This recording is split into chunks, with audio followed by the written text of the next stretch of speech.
মায়েরা, নিমাইয়ের দুবার বিয়ে হয়েছিল। প্রথম বিয়ে কার সঙ্গে? লক্ষ্মীপ্রিয়ার সঙ্গে। লক্ষ্মীপ্রিয়াকে নিয়ে তিনি গেলেন নিজের বাসভবনে।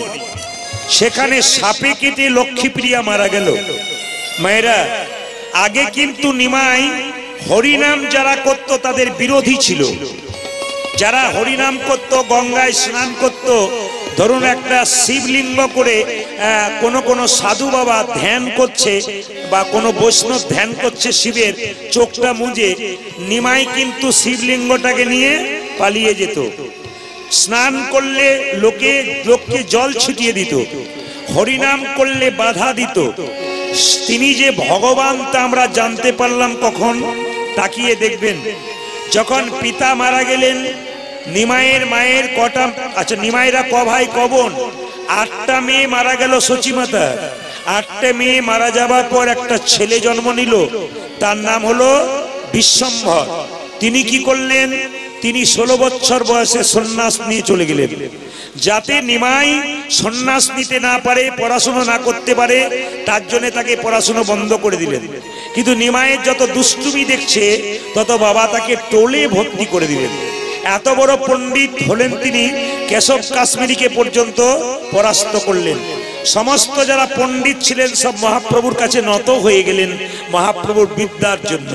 এই জন্য আপনাদের কাছে নিবেদন রইল, বাবা, বিদ্যার অহংকার কেউ করো না। মনে কেন করো বিদ্যার গৌরব? স্মৃতি শাস্ত্র ব্যাকরণ নানা ভাষা আলোচন বৃদ্ধি করে যশের সৌরভ। কিন্তু দেখো চিন্তা করি, যদি না ভজিলে হরি, বিদ্যা তব কেবল রৌরব। আপনি বলে বলে বেড়াচ্ছেন আমি MA পাস, BA পাস, আমি ইঞ্জিনিয়ার, আমি ডাক্তার, কিন্তু আসল বিদ্যা যদি তোমার মধ্যে না রইল, তবে তোমার ওই বিদ্যার কোনো দাম রইল না। সকল বিদ্যার মহাবিদ্যা হলো স্বয়ং ভগবানের নাম। এই বিদ্যা যিনি গ্রহণ করতে পেরেছেন, তারপর নিজের কাজ করতে পেরেছেন, তিনি হয়ে গেছেন মহান। নিমাই তার মাকে বলেছিল, মা, বলে কি, এ জগতে সত্য হলো হরিনাম, বাকি সব মিথ্যা। বলে প্রমাণ কি? দেখে নিন। মায়েরা, আজকে আপনার দক্ষিণ দিনাজপুরে জন্ম হয়েছে, এখানে আপনার বিয়ে হলো, স্বামী পেলেন, সন্তান পেলেন, কন্যা পেলেন, পুত্র পেলেন, কিন্তু আবার এখানে মারা গেলেন। আপনার বীরভূমে জন্ম হলো আমাদের, ওখানে আপনার আলাদা স্বামী হলো, পুত্র হলো, কন্যা হলো, সংসার হলো। ওখানে মারা গেলেন, আপনার জন্ম হয়ে গেল বাংলাদেশে, ওখানে আপনি আলাদা স্বামী, পুত্র, কন্যা পেলেন। কিন্তু যত জায়গায় আলাদা আলাদা জন্ম হোক, আলাদা আলাদা সম্পর্ক হবে, স্বামী, পুত্র, কন্যা পাবেন, কিন্তু আলাদা আলাদা জায়গায় ভগবান কি আলাদা পাবেন? সব জায়গাতে ভগবান একই পেয়ে যাবেন। এই জন্য হরিনাম সত্য আর বাকি সব মিথ্যা। কে বলেছিল? নিমাই বলেছিল। যদি কেউ গল্প করেন, আপনি যেটা নেবার জন্য এসছেন ওর উল্টোটা নিয়ে যাবেন। প্রশ্ন করবেন কি না, হরিনাম শুনলে পাপ হয় না পুণ্য হয়? আপনার সকলেই জানেন যে হরিনাম শুনলে পুণ্য হয়। কিন্তু যদি কেউ গল্প করে, তাহলে উনি পুণ্য না নিয়ে উল্টোটা নিয়ে যাবেন, পাপ নিয়ে যাবেন। এই জন্য ভগবানের নাম যতক্ষণ শুনবেন, আপনাকে মাথায় রাখতে হবে, ভগবান বলেছেন, কটা আপেল কটা লেবু মন্দিরে দিলে ওটার দিকে আমি তাকাই না, মন মনা ভাবা, তুমি তোমার মনটা আমাকে দিলে কিনা, এইটাই দেখলাম। আজকে হরিবাসরে আপনারা সুন্দর মন নিয়ে এসছেন, এই মনটা ভগবানের চরণে দিন, দেখবেন গোবিন্দের কৃপা আপনাদের অবশ্যই হবে। যিনি প্রতীপ পাবন শ্রী গৌর হরি, দুটো হাত তুলে নবদ্বীপের পথ দিয়ে হরিনাম গাইতে গাইতে চলে যাচ্ছেন। যাকে বলা হয় আজানুলম্বিত ভুজ, তার মানে কি মা? এইদিকে আজানুলম্বিত ভুজ মানে কি? দেখুন, আমরা যখন দাঁড়িয়ে থাকি তখন আমাদের হাত কিন্তু হাঁটু পর্যন্ত যায় না, কিন্তু মহাপ্রভু দাঁড়িয়ে থাকলে তার হাত কিন্তু হাঁটু পর্যন্ত যায়। এই জন্য বললো আজানুলম্বিত ভুজ। মহাপ্রভু কিন্তু আমাদের চাইতে লম্বাই অনেক উঁচু, এবং মহাপ্রভুর শরীর কাঁচা সোনার মতো গায়ের রং, আকাশের চাঁদ যেন মাটিতে নেমেছে। আসলে আমরা সবাই জন্মের পরে আপন আপন হাতে মেপে দেখলে 3.5 হাত, কিন্তু ভগবান মহাপ্রভু তিনি কিন্তু 4 হাত। তাহলে চিন্তা করুন, আপনার 3.5 হাতের মাঝের মানুষের ফাঁকে যদি একজন 4 হাত মানুষ যায়, তাকে কত লম্বা লাগবে। তিনি হচ্ছেন স্বয়ং ভগবান রাধা কৃষ্ণ মিলিত তনু গৌরাঙ্গ। এই গৌরাঙ্গ এসেছিলেন কখন মা? 1407 শতাব্দে ফাল্গুন মাসের পূর্ণিমা তিথিতে 23শে ফাল্গুন। আজকের দিনটা বড় মহিমাময় দিন, 25শে ডিসেম্বর বড় দিন। কেউ কেউ যীশু খ্রিস্টের জন্মদিন বলে, কিন্তু বাইবেল ঘাঁটলে দেখতে পাবেন বাইবেলের কোনো জায়গাতে কিন্তু যীশু খ্রিস্টের জন্মের তারিখ লেখা নেই। যারা বাইবেল পড়েছেন খ্রিস্টানরা, তারা বলতে চাইছেন যে বাইবেলের কোনো জায়গাতে যীশু খ্রিস্টের জন্মের কোনো তারিখ নেই। কিন্তু এটাকে আমরা যীশু খ্রিস্টের জন্মদিন পালন করি। হ্যাঁ, আমরা পালন করব। বাজারে বাজারে কেক কেনা হচ্ছে, কেক বিক্রি হচ্ছে, কেক কিনছেন আপনারা বাচ্চাদের জন্য। প্রতিটি বাচ্চা কিন্তু আজকে জানতে পেরে গেছে 25শে ডিসেম্বর। মা বাবা কানের সামনে বলছে, জানিস আজকে যীশু খ্রিস্টের জন্মদিন, আজকে বড় দিন। কিন্তু আমরা সবই বুঝতে পারছি, যেদিন রং খেলা হলো সেদিনকে আপনার বাচ্চাদেরকে আপনি বলেন আজকে মহাপ্রভুর জন্মদিন। এইটাই আমাদের দুঃখের ব্যাপার, যে স্বয়ং কলিযুগের ভগবান যেদিন জন্ম নিলেন সেই দিনটা আমরা জানতে পারলাম না। রং খেলার দিনে বাজারে দেখবেন মাছ মাংসের দোকানে ভিড় হয়ে যায়, কিন্তু আমরা জানতে পারি না আজকে আমাদের কলিযুগ পাবন অবতারী শচীগর্ভ সিন্ধু মহাভাবাকৃতা নবদ্বীপ চন্দ্র গৌরহরি এলেন। এটার দিকে আমরা কেউ নজর দিই না। মায়েরা, ভগবান আমাদের কান কটা দিয়েছে? জোরে বলবেন। দুটো। আচ্ছা, মুখ কটা দিয়েছে? তাহলে বলতে বলেছে একটা, শুনতে বলেছে দুটো। শুনবেন বেশি আর বলবেন কম। এই জন্য আজকে হরিবাসরে আপনারা ভগবানের কথাটাই মেনে চলুন, শুনবেন বেশি, বলবেন কম। যদি কেউ বলতে চায় শুধু আঙুলটা এরকম করে দেবেন হাতে, মুখে, আর কিচ্ছু দরকার নেই। তো আসুন, এই জগতে সত্য হলো একমাত্র হরিনাম, বাকি সব মিথ্যা। মন দিয়ে শুনবেন, কথাগুলো আপনাদের জীবনে কাজে লেগে যাবে। সাধু সঙ্গ সর্বশাস্ত্রে কয়, লবমাত্র সাধু সঙ্গ সর্বসিদ্ধি হয়। বাবা, আজকে যারা কীর্তন শুনতে এলেন তারা সাধু সঙ্গ করতে এসছেন। প্রশ্ন করবেন সাধু সঙ্গ কাকে বলে? আপনাদের সামনে কোনো সাধু দেখতে পাচ্ছি না তো আমি, যিনি গেরুয়া বস্ত্র পরে আছেন, তিলক শিকা নিয়ে আছেন। তাহলে সাধু সঙ্গ হলো কি করে? মায়েরা, সাধু মানে এই নয় যে তিলক নেবে, শিখি নেবে এবং গেরুয়া বস্ত্র পরে থাকবে, আপনার দরজায় দাঁড়াবে, এটা সাধু নয়। সাধু কারা? সাধন বলে ইন্দ্রিয়কে যারা জয় করতে পেরেছে তারা সাধু। দেখবেন অনেকে ভালো ভালো কথা বলে, কি বলে? সাধু সাধু সাধু। তার মানে কি? অন্তরটা তোমার ভালো। একজন রিক্সাওয়ালাও সাধু হতে পারে, কেন? ভেতর যদি ভালো হয়। আপনারা কীর্তন শুনতে এসছেন, আপনারাও সাধু হতে পারতেন যদি আপনাদের হৃদয় ভালো থাকে। সাধু হবেন আপনারা। সাধু একজন স্কুলের শিক্ষক হতে পারেন, সাধু একজন পুলিশ অফিসার হতে পারেন। কেন বলুন তো? যিনি সাধুত্ব বজায় করে, সাধন বলে ইন্দ্রিয়কে জয় করে দেন, প্রেম ভক্তি যার মধ্যে আছে তিনি সাধু। এখন সাধু সঙ্গ করলে কি হয়? এই যে আপনারা যে কীর্তন শুনতে এসছেন, এটা সাধু সঙ্গ। সাধু সঙ্গ করলে কি হয়? একদিন নারদ মুনি কৃষ্ণকে প্রশ্ন করলো, প্রভু সাধু সঙ্গ করলে কি হয়? ভগবান বলল, নারদ, এখান থেকে তুমি 1 কিলোমিটার দূরে যাও, যাকে প্রথম দেখবে তাকে জিজ্ঞেস করবে সাধু সঙ্গ করলে কি হয়। এখন 1 কিলোমিটার দূরে গেছে, কাউকে দেখতে পায় নাই, হঠাৎ দেখতে পেল একটা গোবরে পোকা। জিজ্ঞেস করলো নারদ, দেখতে পেলো কাউকে দেখতে পেলো না। জিজ্ঞেস করলো, এ গোবরে পোকা, সাধু সঙ্গ করলে কি হয়? গোবরে পোকাটা মরে গেল। হঠাৎ এসে নারদ মুনি ভগবানকে বলছে, প্রভু এই তোমার সাধু সঙ্গ? আরে যাকে জিজ্ঞেস করলাম সে বেটা তো মরে গেল। ভগবান বলছে, আরেকবার যাও। বলে, কত? এখান থেকে 10 কিলোমিটার দূরে যাকে প্রথম দেখবে তাকে জিজ্ঞেস করবে সাধু সঙ্গ করলে কি হয়। মায়েরা, নারদ হাঁটতে হাঁটতে 10 কিলোমিটার গেছে, হঠাৎ দেখতে পেল একটা গাছের গর্তের মধ্যে একটা পাখির বাচ্চা মুখ বাড়াচ্ছে। ওকে জিজ্ঞেস, পাখির বাচ্চা, সাধু সঙ্গ করলে কি হয়? পাখির বাচ্চাটা মরে গেল। নারদ এসে বলছে, প্রভু আমি আর যাবো না, যাকে জিজ্ঞেস করছি সে বেটা মরছে। বলছে, 12 কিলোমিটার দূরে যাও, যাকে প্রথম দেখবে তাকে জিজ্ঞেস করবে সাধু সঙ্গ করলে কি হয়। 12 কিলোমিটার দূরে গেল, মা কাউকে দেখতে পেল না। একটা গাভীর বাছুর ঘাস খাচ্ছিল, ওকে জিজ্ঞেস করছে, এই বাছুর সাধু সঙ্গ করলে কি হয়? বাছুরটা মরে গেল। যখনই বাছুরটা মরে গেল, নারদ মুনি ভগবানকে এসে বলছে, প্রভু এই কান মুড়লাম, নাক মুড়লাম, আমি আর যাবই না। বলে, কেন? সাধু সঙ্গ করতে গিয়ে উল্টো ফল হচ্ছে, মরছে আর আমি পাপের ভাগী হয়ে যাচ্ছি। সঙ্গে সঙ্গে ভগবান বলছে, নারদ শেষবারের মতো আরেকবার যাও। বলে, কোথায়? এই দক্ষিণ দিনাজপুরের জায়গাটার নাম মনে পড়ছে, গোচিহারের কাছে একটা জঙ্গল আছে, ওখানে একটা রাজা আছে। ওই রাজার বাড়িতে 15 বছর পর একটা ছেলে হয়েছে, তাকে জিজ্ঞেস করো সাধু সঙ্গ করলে কি হয়। নারদ বলছে, আমাকে তুমি বোকা পেয়ে গেছো, গাভীর বাচ্চাটার মা ছিল না, বাছুর মরে গেলে মা ছেড়ে দেবে, সিং পেটে ঢুকিয়ে দেবে। পাখির বাচ্চাটার মা ছিল না, ঠুকরে দিত মাথায়, নেহাত নাই বলে। এখন রাজার 15 বছর পরে ছেলে হয়েছে, জিজ্ঞেস করি সাধু সঙ্গ করলে কি হয়? বেটা যদি মরে যায় তাহলে আমি আর ফিরে আসবো? আমি আর যাবো না ঠাকুর। ভগবান বলছে নারদ, বলে কি রাখে হরি তো মারে কে। এইবার রাজাকে, নারদ মুনিকে দেখে রাজা, বাবারে কি আমার ভাগ্য ভালো মুনিবর, আপনি এসেছেন, পেন নাম আপনাকে, তা আপনি কি জন্য এসেছেন? রাজা বলছে আপনার নারদ বলছে আপনার নাকি একটা ছেলে হয়েছে।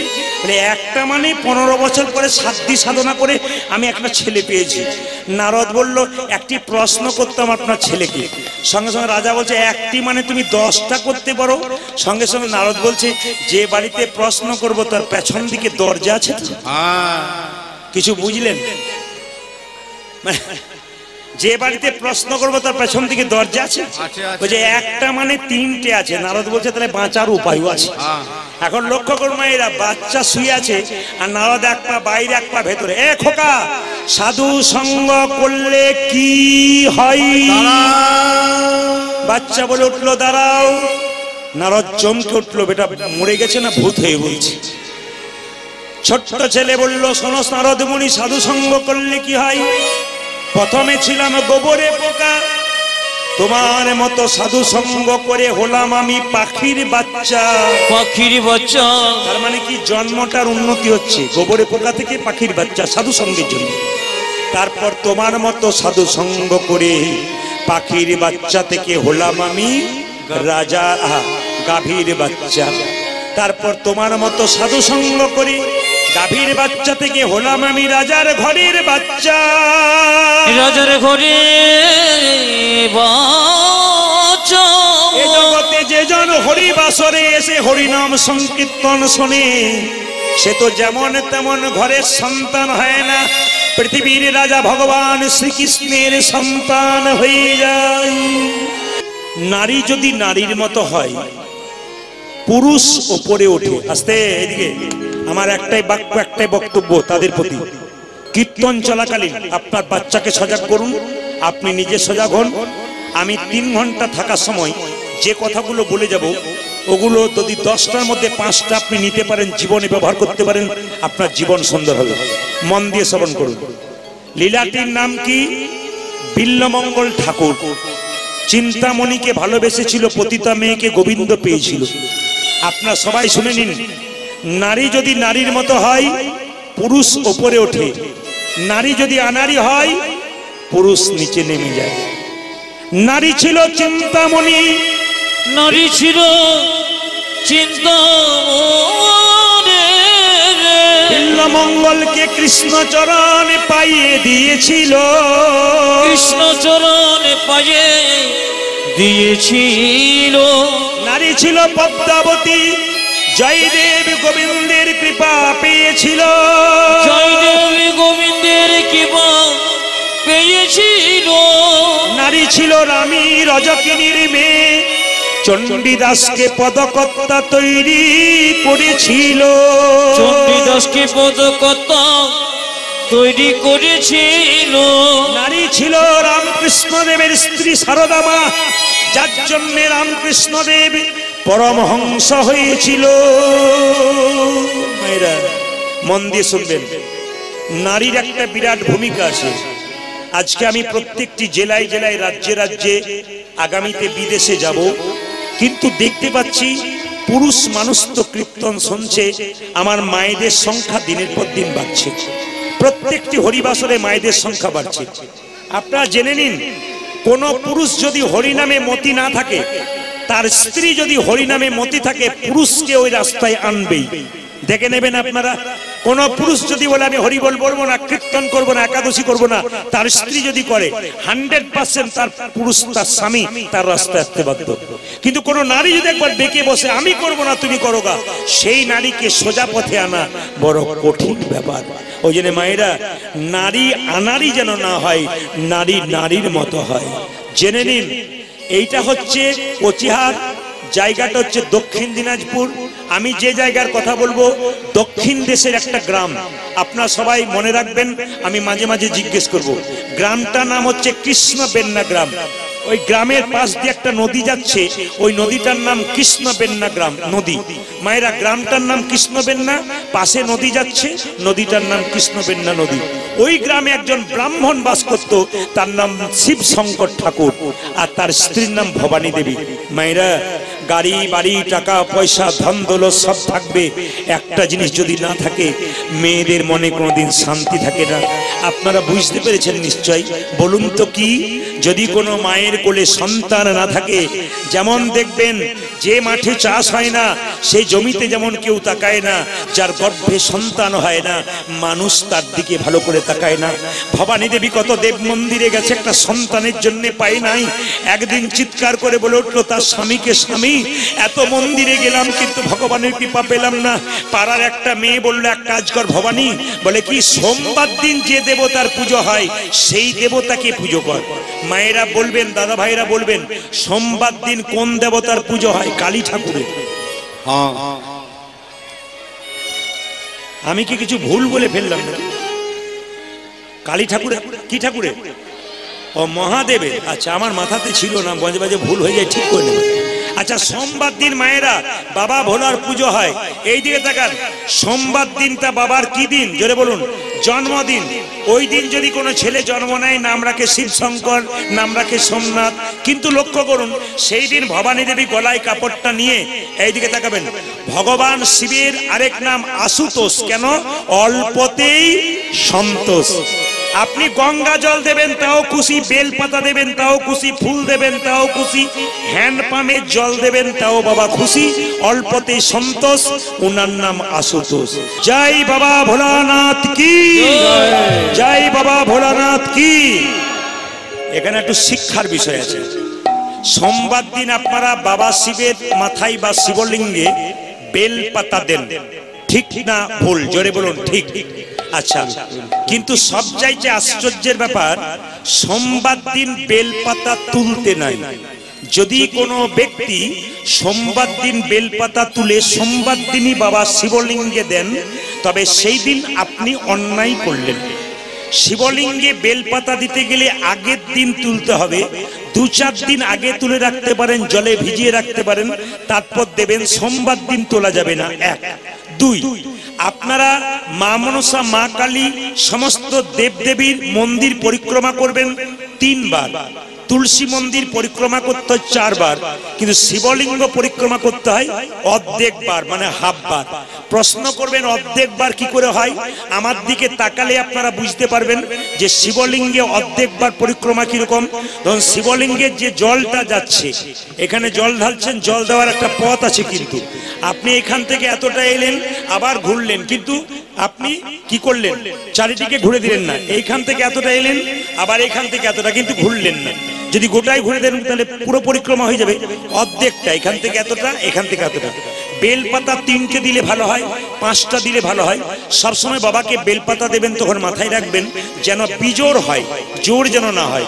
এখন লক্ষ্য করুন মায়েরা, যেই না ভবানী দেবী গলায় কাপড়টা নিয়ে, আপনাদের একটা নিবেদন রইল, যে যেখানে বসে আছেন, এই যে আপনারা চাদরটা দেখতে পাচ্ছেন, এই চাদরটা কিন্তু আসামের চাদর। আসলে আমি আসামে প্রচুর গান করি, আসাম, কোচবিহার, জলপাইগুড়ি, প্রত্যেকটি জেলায় জেলায়, রাজ্যে রাজ্যে আমার চাপা গান আছে। সব জেলাকে ভাগ করতে হয়, সব রাজ্যকে ভাগ করে দিতে হয়। যেমন দক্ষিণ দিনাজপুরে বছর ভাগে পেয়েছে 7টা লীলা, আপনাদের এদিকে 5টা, আর প্রতিরাম 2টো, মানে 7টা লীলা কিন্তু এই পাশে ভাগে পড়েছে। প্রত্যেকটি জেলায় জেলায় ভাগ থাকে আর কি। তা আপনাদের কাছে নিবেদন রইল, যে যেখানে বসে আছেন আমার দিকে তাকাবেন। এই যে গলায় নেওয়া হয়েছে, এটা আপনার নামাবলী নেন, এটা আমরা নিই, কিন্তু এইটা কেন নেওয়া হয়? গামছা নেয় অনেকে, তার মানে কি বিনয়ী ভাব। যখনই মায়েরা সন্ধ্যা প্রদীপ দিতে যাচ্ছেন, এখানে কাপড়টা নেওয়া মানে কি? বিনয়ী ভাব। আমার বাবা, আপনার মা মারা গেল, ভোজ হচ্ছে, প্রচুর লোক সেবা করছে, আপনি কাছে গিয়ে কি বলবেন? বাবা সেবা ভালো হয়েছে তো? যদি খারাপ হয়েছে আপনি কি বলবেন? হ্যাঁ হ্যাঁ ঠিক আছে, কোনো অসুবিধা নেই, ভালো হয়েছে বাবা। তার মানে কি? আপনার বিনয়ী ভাব আপনার যেগুলো কম থাকবে সেগুলোকে পরিপূর্ণ করে দেবে।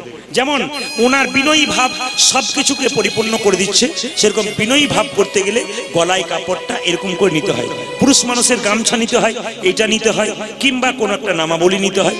তবে মাথায় রাখবেন, নামাবলী যখন নেবেন বাবারা, নামাবলী কিন্তু কোনোদিন গায়ে নিতে নেই। কখন নিতে হয়? নামাবলী সম্ভবত বিশেষ করে মাথায় পাগড়ি বাঁধতে হয় নামাবলী। আর যদি কেউ গলায় এরকম করে নিতে পারে সেটাও পারা যায়। আর যদি আপনি গোটা গায়ে নেবেন চাদরের মতো করে, তাহলে যখন আপনি ভগবানের ভজন করবেন তখন আপনি সেই সময়টাতে নিতে পারবেন।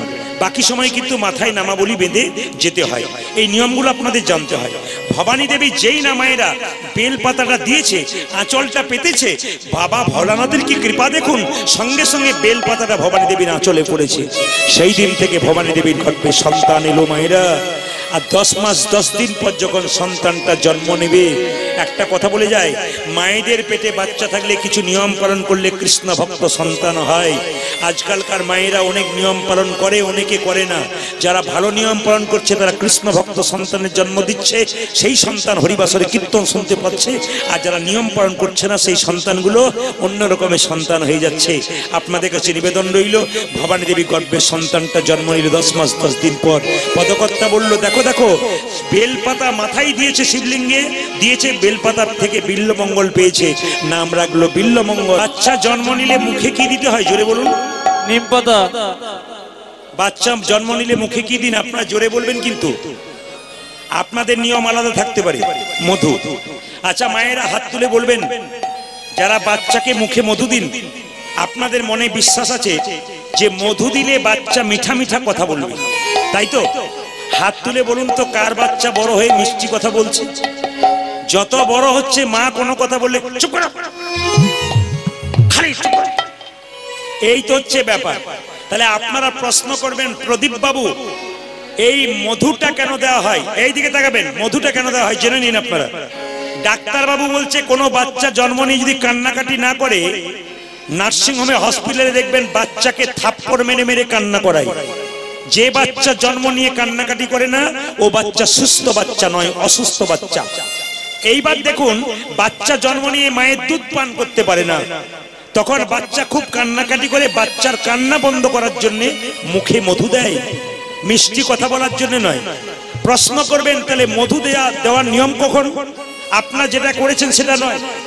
বাচ্চাদের মধু দেওয়ার নিয়মটা বলে দিই আপনাদের। এবার আগামী থেকে দেবেন, আপনার বাচ্চা মিষ্টি মিষ্টি কথা বলবে।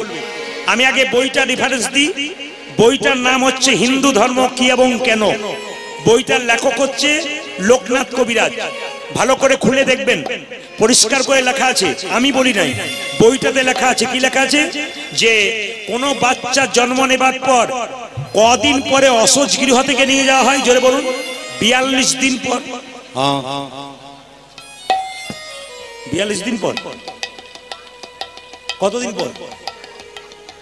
21 দিন নয়, আপনাদের 1 মাস, আমাদের 21 দিন। আচ্ছা বেশ, ঠিক আছে, 1 মাস পর নিয়ে যান তো। এদিকে 1 মাস পর, এদিকে গন্ডগোল হচ্ছে খুব জোর, ডান দিকে গন্ডগোল হচ্ছে, ডান দিকে গন্ডগোল বন্ধ করুন, ডান দিকে গন্ডগোল বন্ধ করুন। হরে কৃষ্ণ। 21 দিন পর আমাদের আপনাদের 1 মাস পর নিয়ে যাওয়া হয়। যদি কোনো বাচ্চাকে 1 মাস পর স্নান করিয়ে ভগবানের মন্দিরে একটু মধু দিয়ে ভগবানের কাছে প্রার্থনা করতে পারেন, হে প্রভু আমার মেয়ে বা ছেলের মিষ্টি মিষ্টি কথা হোক। গভীর গৃহ সূত্রকার বলে একটা বই পরিষ্কার করে বলছে, আপনার বাচ্চা মিষ্টি মিষ্টি কথা বলবে। আগামীতে যাদের বাচ্চা হবে তারা 21 দিন পর বা 30 দিন পর অসহজ গৃহ থেকে গিয়ে দেখবেন প্রমাণ হয় কিনা। দ্বিতীয় বলছে, যেদিন বাচ্চার অন্নপ্রাশন হয়, অন্নপ্রাশন মানে মুখে ভাত। মায়েরা, বাচ্চাদের অন্নপ্রাশন কেন করা হয়? করতে হবে নাকি? শাস্ত্র বলছে কেন করা হয়। মায়ের পেটে বাচ্চা থাকাকালীন মা যা খাবার খায় তার ময়লা খাবারগুলো বাচ্চা খায়।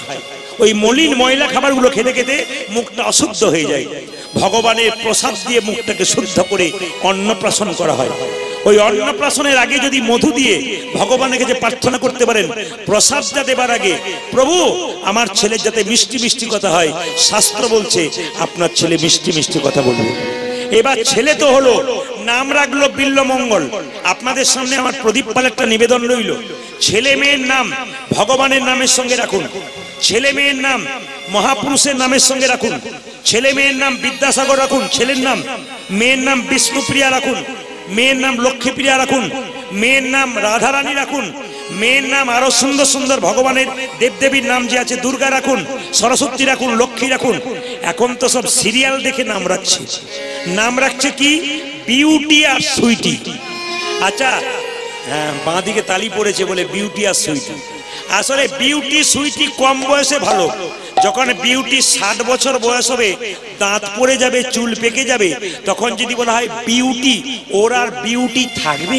জোরে বলুন। তাহলে বিউটি যাতে চিরকাল থাকে, নাম সেরকম রাখবেন।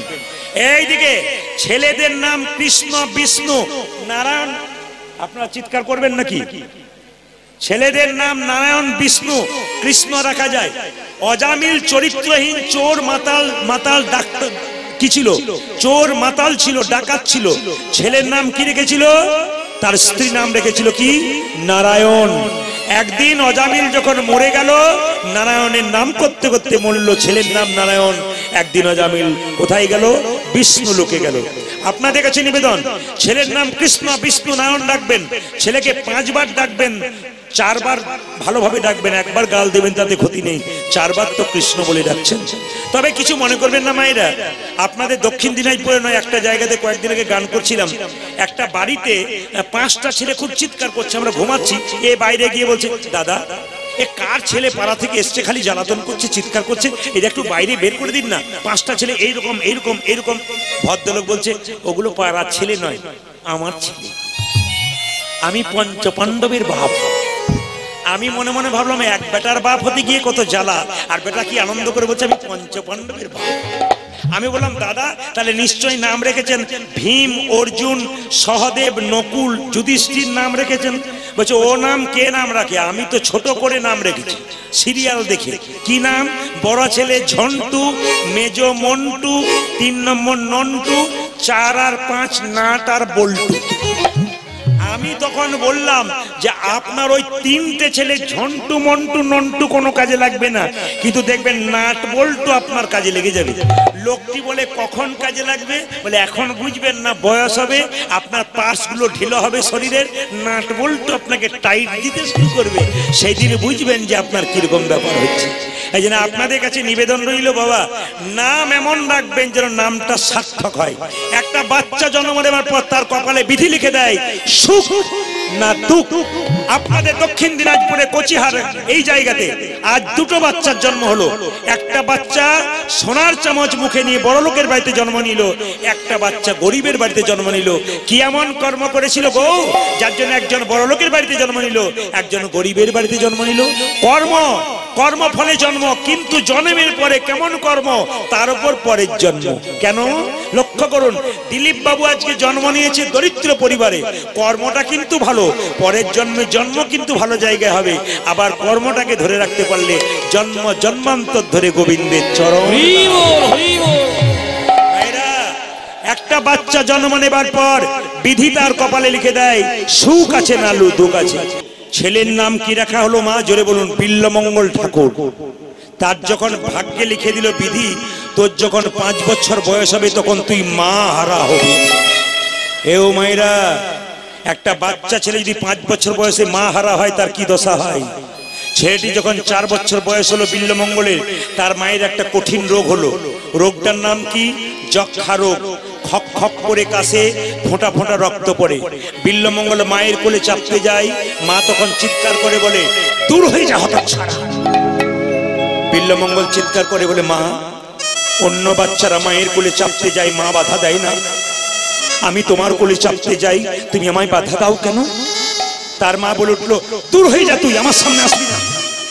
আপনাদের মনে কি প্রশ্ন জেগেছে যে বিল্লমঙ্গলকে কি তার মা ভালোবাসে না? সব সন্তানকে মা ভালোবাসে, তাহলে তাড়িয়ে দেয় কেন? একটা কারণে তাড়িয়ে দিচ্ছে, সে জানে তখনকার দিনে এই রোগের চিকিৎসা ছিল না, আমার যক্ষা রোগের, এই রোগের চিকিৎসা ছিল না তখনকার দিনে। মনে মনে ভাবছে, যে রাজরোগ আমার হয়েছে, আমার ছেলের মধ্যে সেই রাজরোগ চলে গেলে আমার বংশে প্রদীপ জ্বালানোর জন্য কেউ থাকবে না, তাই বারবার তাড়িয়ে দেয়। একদিন বিল্লমঙ্গলের মা শুয়ে আছে, বিল্লমঙ্গল জোর করে মায়ের বুকের ওপরে ঝাঁপিয়ে পড়েছে, আর মায়ের মুখ থেকে 1 ফোঁটা রক্ত বিল্লমঙ্গলের হাতে পড়েছে। বিল্লমঙ্গল জিজ্ঞেস করলো, মা এটা কি?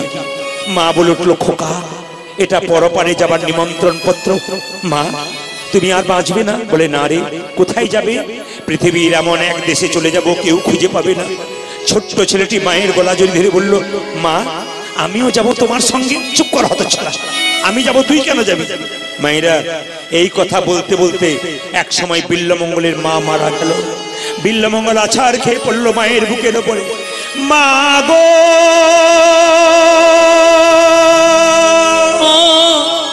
মা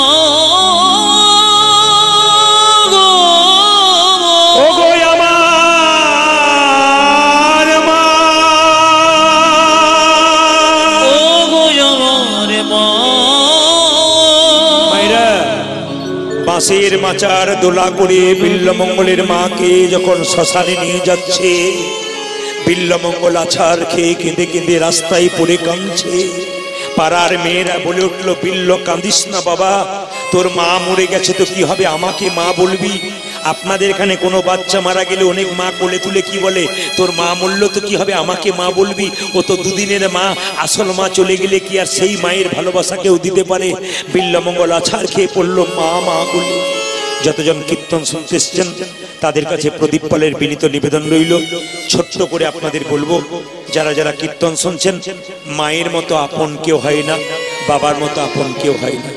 সংসারে কৃষ্ণকে পুজো করবেন কি না করবেন আপনার ব্যাপার, সরস্বতী পুজো করবেন কি না করবেন আপনার ব্যাপার, আপনি মা দুর্গাকে পুজো করবেন কি না করবেন আপনার ব্যাপার। কিন্তু প্রশ্ন হচ্ছে, নিজের বাবা মা, জীবন্ত বাবা মাকে পুজো করার দায়িত্ব কিন্তু আপনাদের। এখানে কে আছে ভাই? এখান থেকে সব তালি দাও তো, সবগুলো তারা এখান থেকে। কৃষ্ণ, সবাই লক্ষ্য করুন, কৃষ্ণকে পুজো করবেন কি না করবেন সেটা আপনার ব্যাপার, কিন্তু দুটো জীবন্ত দেবদেবীকে প্রণাম করবেন। এই দুটো দেবদেবীকে মা আর বাবা। এখানে অনেক বয়স্ক বাবারা এসছেন কীর্তন শুনতে, আমি দেখতে পাচ্ছি। অনেক কম বয়সে ছেলে এসছেন কীর্তন শুনতে। এই প্রদীপ পালের নিবেদন রইল, যতই গয়া কাশী বৃন্দাবন ঘুরে বেড়াও, নিজের বাবা মাকে সেবা না করলে, প্রণাম না করলে, গয়া কাশী বৃন্দাবন যাওয়া তোমার বেকার হয়ে গেল। এই দিকে তাকাবেন, মায়ের মতো আপন কেউ নাই, বাবার মতো আপন কেউ নাই। রাত্রিবেলায় কীর্তন শুনে মাঝরাত্রিতে বাড়ি যাবেন, বাড়ির সবাই ঘুমাবে, দরজা বন্ধ থাকবে। মা যদি বেঁচে থাকে, বাবা যদি বেঁচে থাকে, দরজাটা খুলবে আর বেরোবে, এরই নাম বাবা, এরই নাম মা। সবচাইতে দুঃখের ব্যাপার কি জানেন মা? একটা মায়ের পেটে একটা বাচ্চা 10 মাস 10 দিন জায়গা হয়, সেই ছেলে বড় হয়ে গঙ্গারামপুরে ফ্ল্যাট কিনতে পারে, আত্মীয় স্বজন সবার জায়গা হয়, গর্ভধারিণী মা আর বাবার জায়গা হয় না। এই দুটো দেবদেবীর যদি জায়গা না হয়, তবে আপনার ওই ফ্ল্যাটের কোনো দাম নাই। মেয়েরা দেখবেন বাপের বাড়ি যায় না কখন থেকে, যখন থেকে মা বাবা মারা যায়। অনেক মেয়েকে জিজ্ঞেস করা হয়, দিদি তুমি বাপের বাড়ি যাবে না?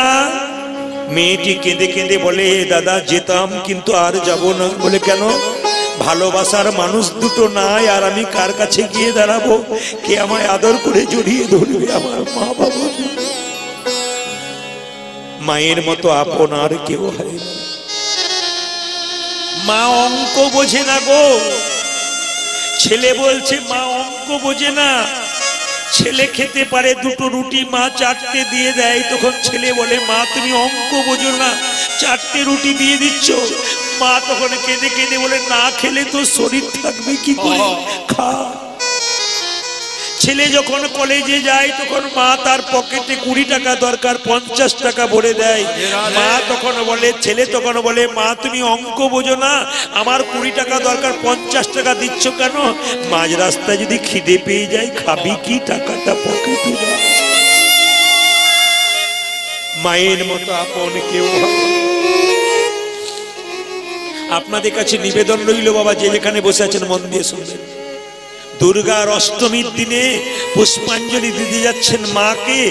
মা দুর্গা যেন বলতে চাইছে, মাটির প্রতিমা পুজিস রে তুই, আগে ঘরের জীবন্ত দেবদেবীকে পুজো কর।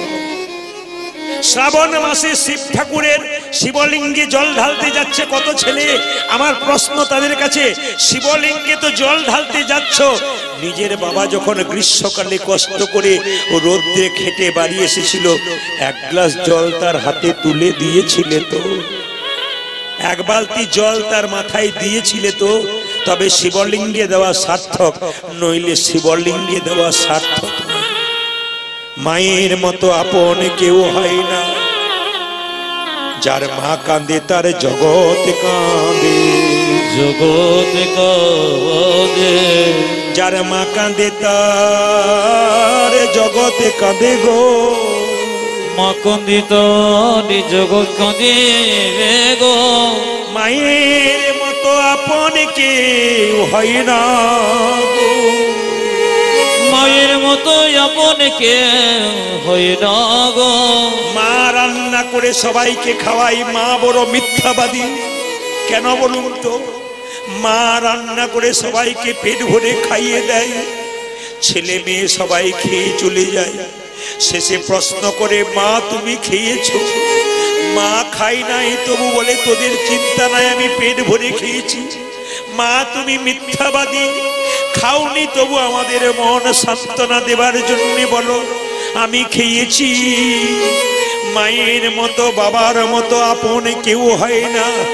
যার বাড়িতে মা নাই বাবা নাই সে বুঝতে পারে মা বাবার অভাব কতটুকু। যখন বাবা মা বেঁচে থাকে তখন চিন্তা করি না, বাবা মা চলে গেলে আমরা বুঝতে পারি বাবা মায়ের প্রয়োজন কতটুকু। একটু জেনে রাখুন মায়েরা, যে যেখানে বসে আছেন মন দিয়ে শুনবেন।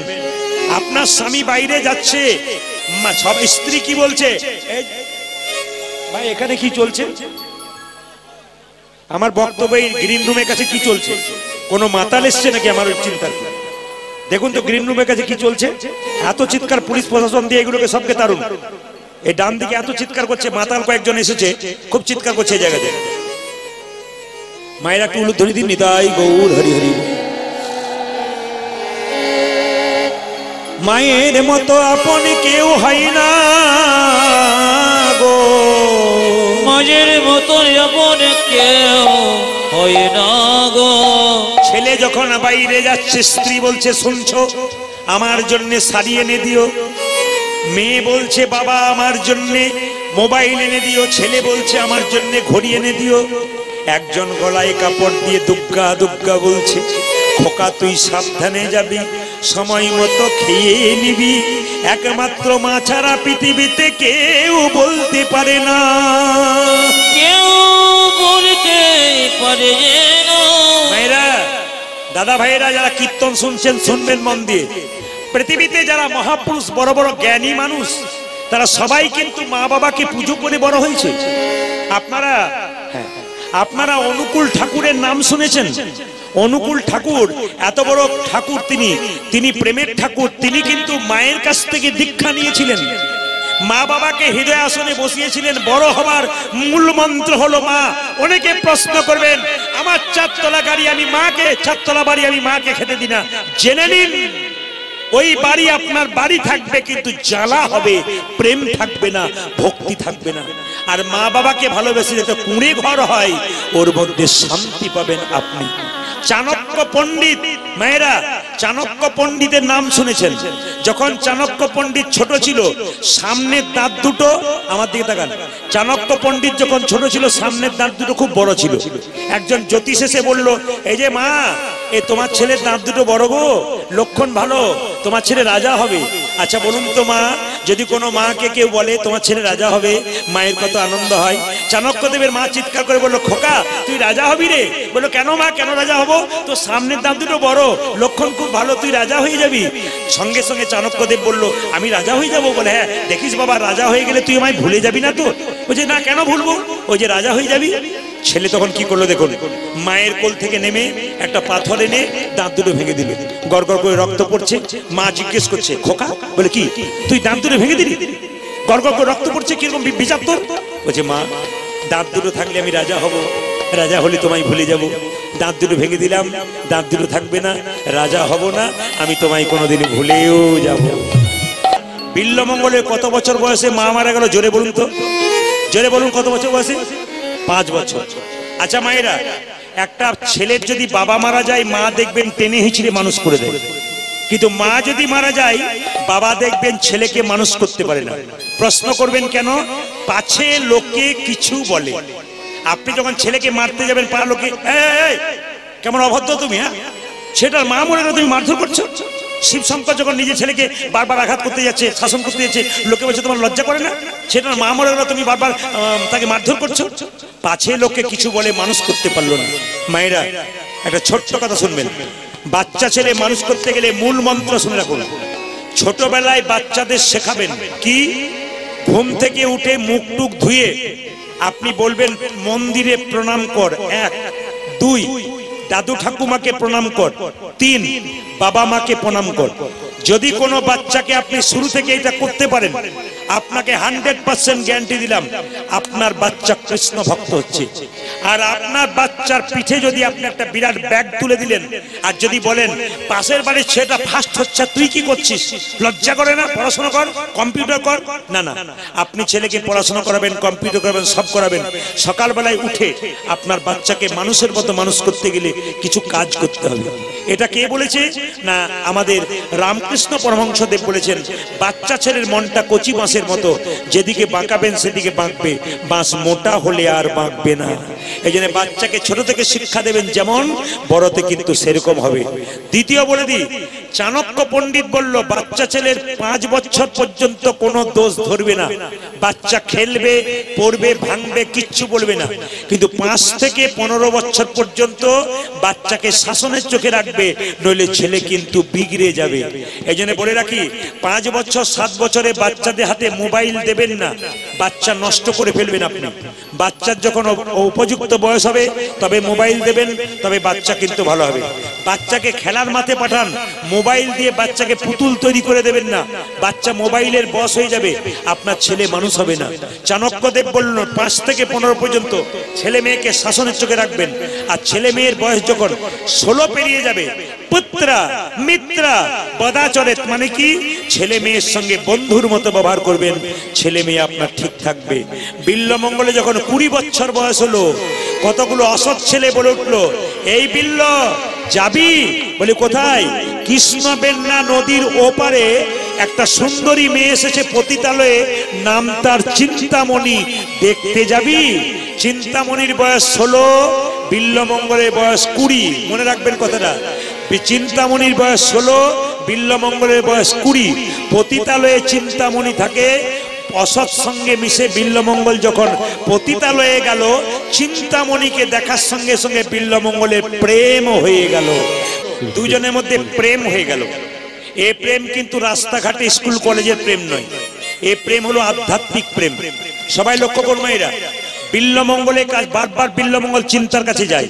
আচ্ছা বলুন তো মায়েরা, আপনার ছেলে যদি, দাদা ভাইরা, আপনার ছেলে যদি বারবার অসৎ জায়গায় যায়, গ্রামের লোক আপনাকে বলবে না, এই যে দাদা আপনার ছেলের দিকে লক্ষ্য করেছেন, ছেলে আপনার নষ্ট হয়ে গেছে, পতিতালয়ে যাচ্ছে। শিবশঙ্করকে একজন বলল, ও ঠাকুর মশাই, তুমি তো পুজো পাঠ করছো, ছেলের দিকে নজর দিয়েছো, ছেলে কোথায় যাচ্ছে?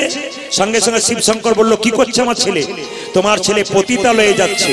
দেখো বাবু, ওই পতিতালয়ে যাওয়া আসা বন্ধ করো, যে তোমাকে আর তোমার ছেলেকে গ্রাম থেকে তাড়িয়ে দেবো। বাবাকে যখন এই কথা বলেছে, বাবা বিল্লমঙ্গলকে ডেকে বলল, বিল্লমঙ্গল, তোর না 20 বছর বয়স হয়েছে, আমি পুজো পাঠ করছি, বাবা তুইও পুজো পাঠ কর। ছেলে এক কানে শুনলো, এক কানে বের করলো। বয়স 20 বছর হয়ে গেছে, আর কানে কথা ঢোকাচ্ছে না। এক সময় বিল্লমঙ্গলের বাবা মারা গেল।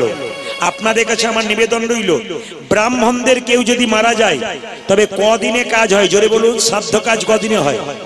আমি আপনাদের এই তত্ত্বটি বলতে বলতে দিলীপ বাবুর কাছে আদেশ রাখবো। আপনারা কীর্তন শুনতে এসছেন, দিলীপ বাবুর কাছে আদেশ রাখবো, উনি আপনাদের সামনে ভক্তদের পাঠাবেন। আপনারা যে যা পারবেন দান দেবেন। এই অনুষ্ঠানটা কিন্তু দানের উপর নির্ভর করছে। আপনাদের কাছে নিবেদন রইল, কীর্তন শুনতে এসে যদি কেউ চঞ্চল হয়, উনি ভগবান হারাবেন। আর কীর্তন শুনতে এসে যদি কেউ স্থির হয় উনি ভগবান পাবেন। প্রমাণ কি? মহাভারতের দুর্যোধন চঞ্চল ছিল, উনি ভগবান হারালেন। যুধিষ্ঠির মহারাজ স্থির ছিল, উনি ভগবান পেলেন। যারা যুধিষ্ঠির মহারাজের লোকের দলের মানুষ তারা ভগবান পাবেন, আর দুর্যোধনের মতো চঞ্চল তারা ভগবান হারাবেন। ওই জন্য কীর্তন শুনতে এসে মনকে স্থির রাখবেন। দিলীপ বাবু লোক দেবেন, উনি যাবেন, আপনারা দানের হাতটা বাড়িয়ে দেবেন এই তত্ত্বটা শুনতে শুনতে। মায়েরা, কেউ যদি মারা যায় হাত তুলে বলবেন, দেহ মারা যায় না আত্মা মারা যায়? জোরে বলুন, কোনটা মারা যায়? জোরে বলুন। সবচাইতে ভালো লাগছে কম বয়সে ছেলেরা উত্তর দিচ্ছে, দেহ মারা যায়, আত্মা মারা যায় না। মায়েরা এইদিকে, এই দেহটা যতক্ষণ আছে ততক্ষণ ভালোবাসাবাসি। এইখান থেকে প্রাণ পাখিটা উড়ে গেলে ভালোবাসা শেষ। আজকে কোচিহারে কোন একজন ব্যক্তি রাস্তায় অ্যাক্সিডেন্ট হয়ে গেল, তাকে যখন বাড়িতে নিয়ে আসা হবে আর তাকে ছপ্পর খাটে শোয়ানো হবে না, যত তাড়াতাড়ি বাড়ি মানুষ পারবে মাচা করে দোলা দিয়ে শ্মশান ঘাটে নিয়ে যাবার চেষ্টা করবে। এই জন্য বলে দিই, শাস্ত্র বলছে বাসাংসি জিন্নানি যথা বিহায় নবানি ঘিন্নাতি নরহ পরানি তথা শরীরানি বিহায় জিন্নানান্নি সংজাতি নবানি দেহি। মানে কি মা, যে কাপড়টা আমি পরেছি, যেটা আপনারা পরেছেন, যেটা আপনারা পরেছেন, ওটা যখন পুরনো হয়ে যাবে, জীর্ণ হয়ে যাবে, নতুন কাপড় পরবেন। আত্মা কি করে না, পুরনো দেহ ত্যাগ করে নতুন দেহে যায়। প্রশ্ন করবেন প্রদীপ পাল যেদিন মারা যাবে উনার আত্মা কোথায় যাবে? প্রশ্ন করবেন আপনারা কীর্তন শুনছেন, আপনারা মারা যাবেন, আপনার আত্মা কোথায় যাবে? শাস্ত্র কি বলল?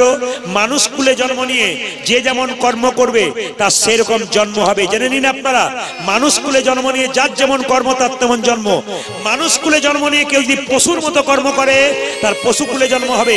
মানুষ কুলে জন্ম নিয়ে কেউ যদি মানুষের মতো কর্ম করে আবার মানুষ হবে। মানুষ কুলে জন্ম নিয়ে কেউ যদি মহাপুরুষের মতো কর্ম করে তার দ্বিতীয় জন্ম হবে না, গোবিন্দ চরণ প্রাপ্ত হবে। প্রশ্ন করবেন কিরকম? যে ধানকে সেদ্ধ করে মাঠে ছড়ানো হয় তার যেমন দ্বিতীয় গাছ হয় না, যে দেহ হরিনামে সিদ্ধ হয়ে যায় তার দ্বিতীয় জন্ম হয় না, তার গোবিন্দের চরণে প্রাপ্ত হয়ে যায়। এইবার সবাই লক্ষ্য করুন মায়েরা, আস্তে বলছে, আপনি যে কর্ম করলেন সারা জীবন, কতগুলো খারাপ কতগুলো ভালো, যাবে কি করে? যাবে কি করে? পুষ্পের গন্ধ যেমন বাতাসে ছড়ায়, আত্মা কর্মফল সঙ্গে সঙ্গেই নিয়ে চলে যায়।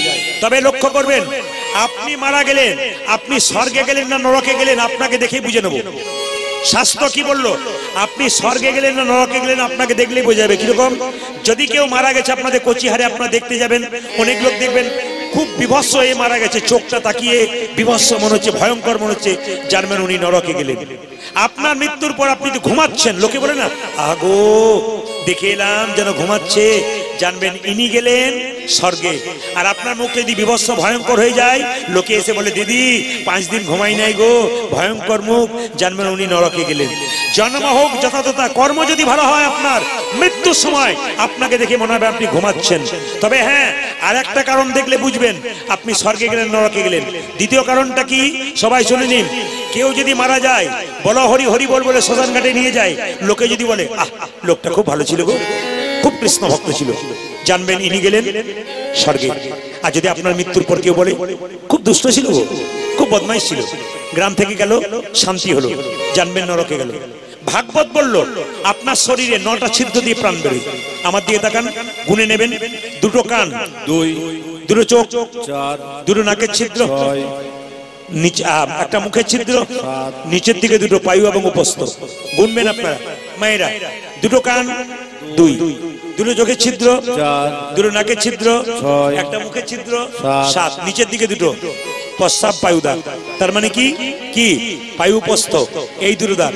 যদি নিচের দরজা দিয়ে প্রাণ যায় আপনি স্বর্গে গেলেন, ওপরের দরজা দিয়ে প্রাণ যায় আপনি কোথায় গেলেন? আহা, নিচের দরজা দিয়ে প্রাণ গেলে আপনি নরকে গেলেন, ওপরের দরজা দিয়ে প্রাণ গেলে আপনার স্বর্গে গেলেন। কে বললো? ভাগবত বলল। প্রমাণ দেখুন। কি করে বুঝবেন ওপরের দরজা দিয়ে প্রাণ গেল?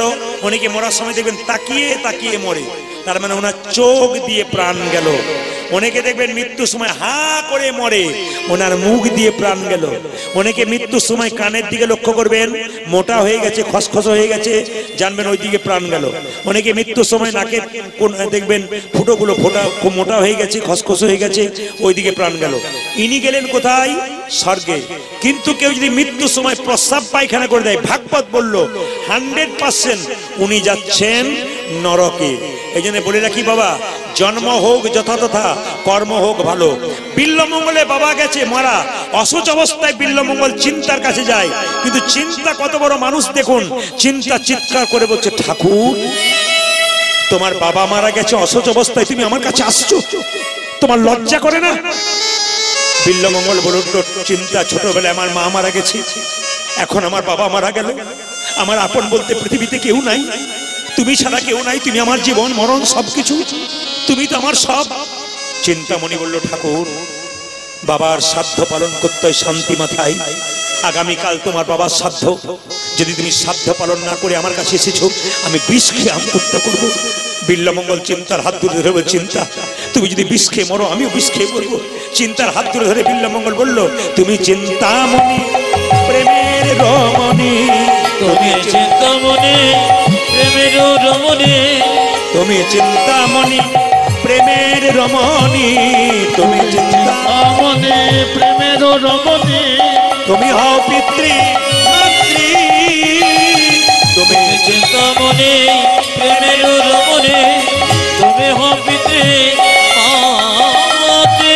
সন্ধ্যা যাজন তোমার ভোজন, সন্ধ্যা যাজন তোমার ভোজন, সন্ধ্যা যাজন তোমার ভোজন, সন্ধ্যা যাজন তোমার ভোজন, তুমি বেদ মাতা গায়ত্রী।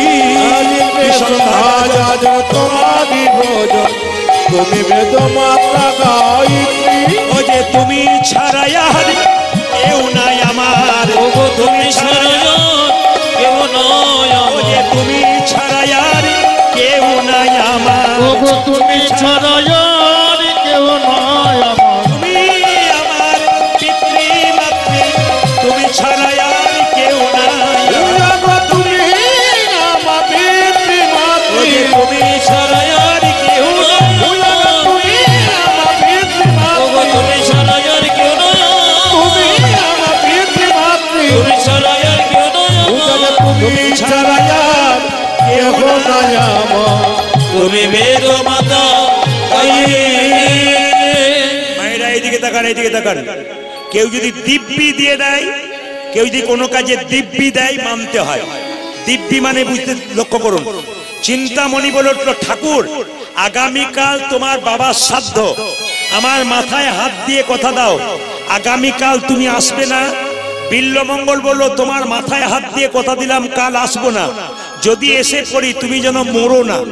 মায়েরা আজকে বিল্লমঙ্গলের বাবার শ্রাদ্ধ, সবাই করজোরে বসুন, মাথায় কাপড় নিয়ে আপনাদের দেখিয়ে দেবো, একটু তাকাবেন।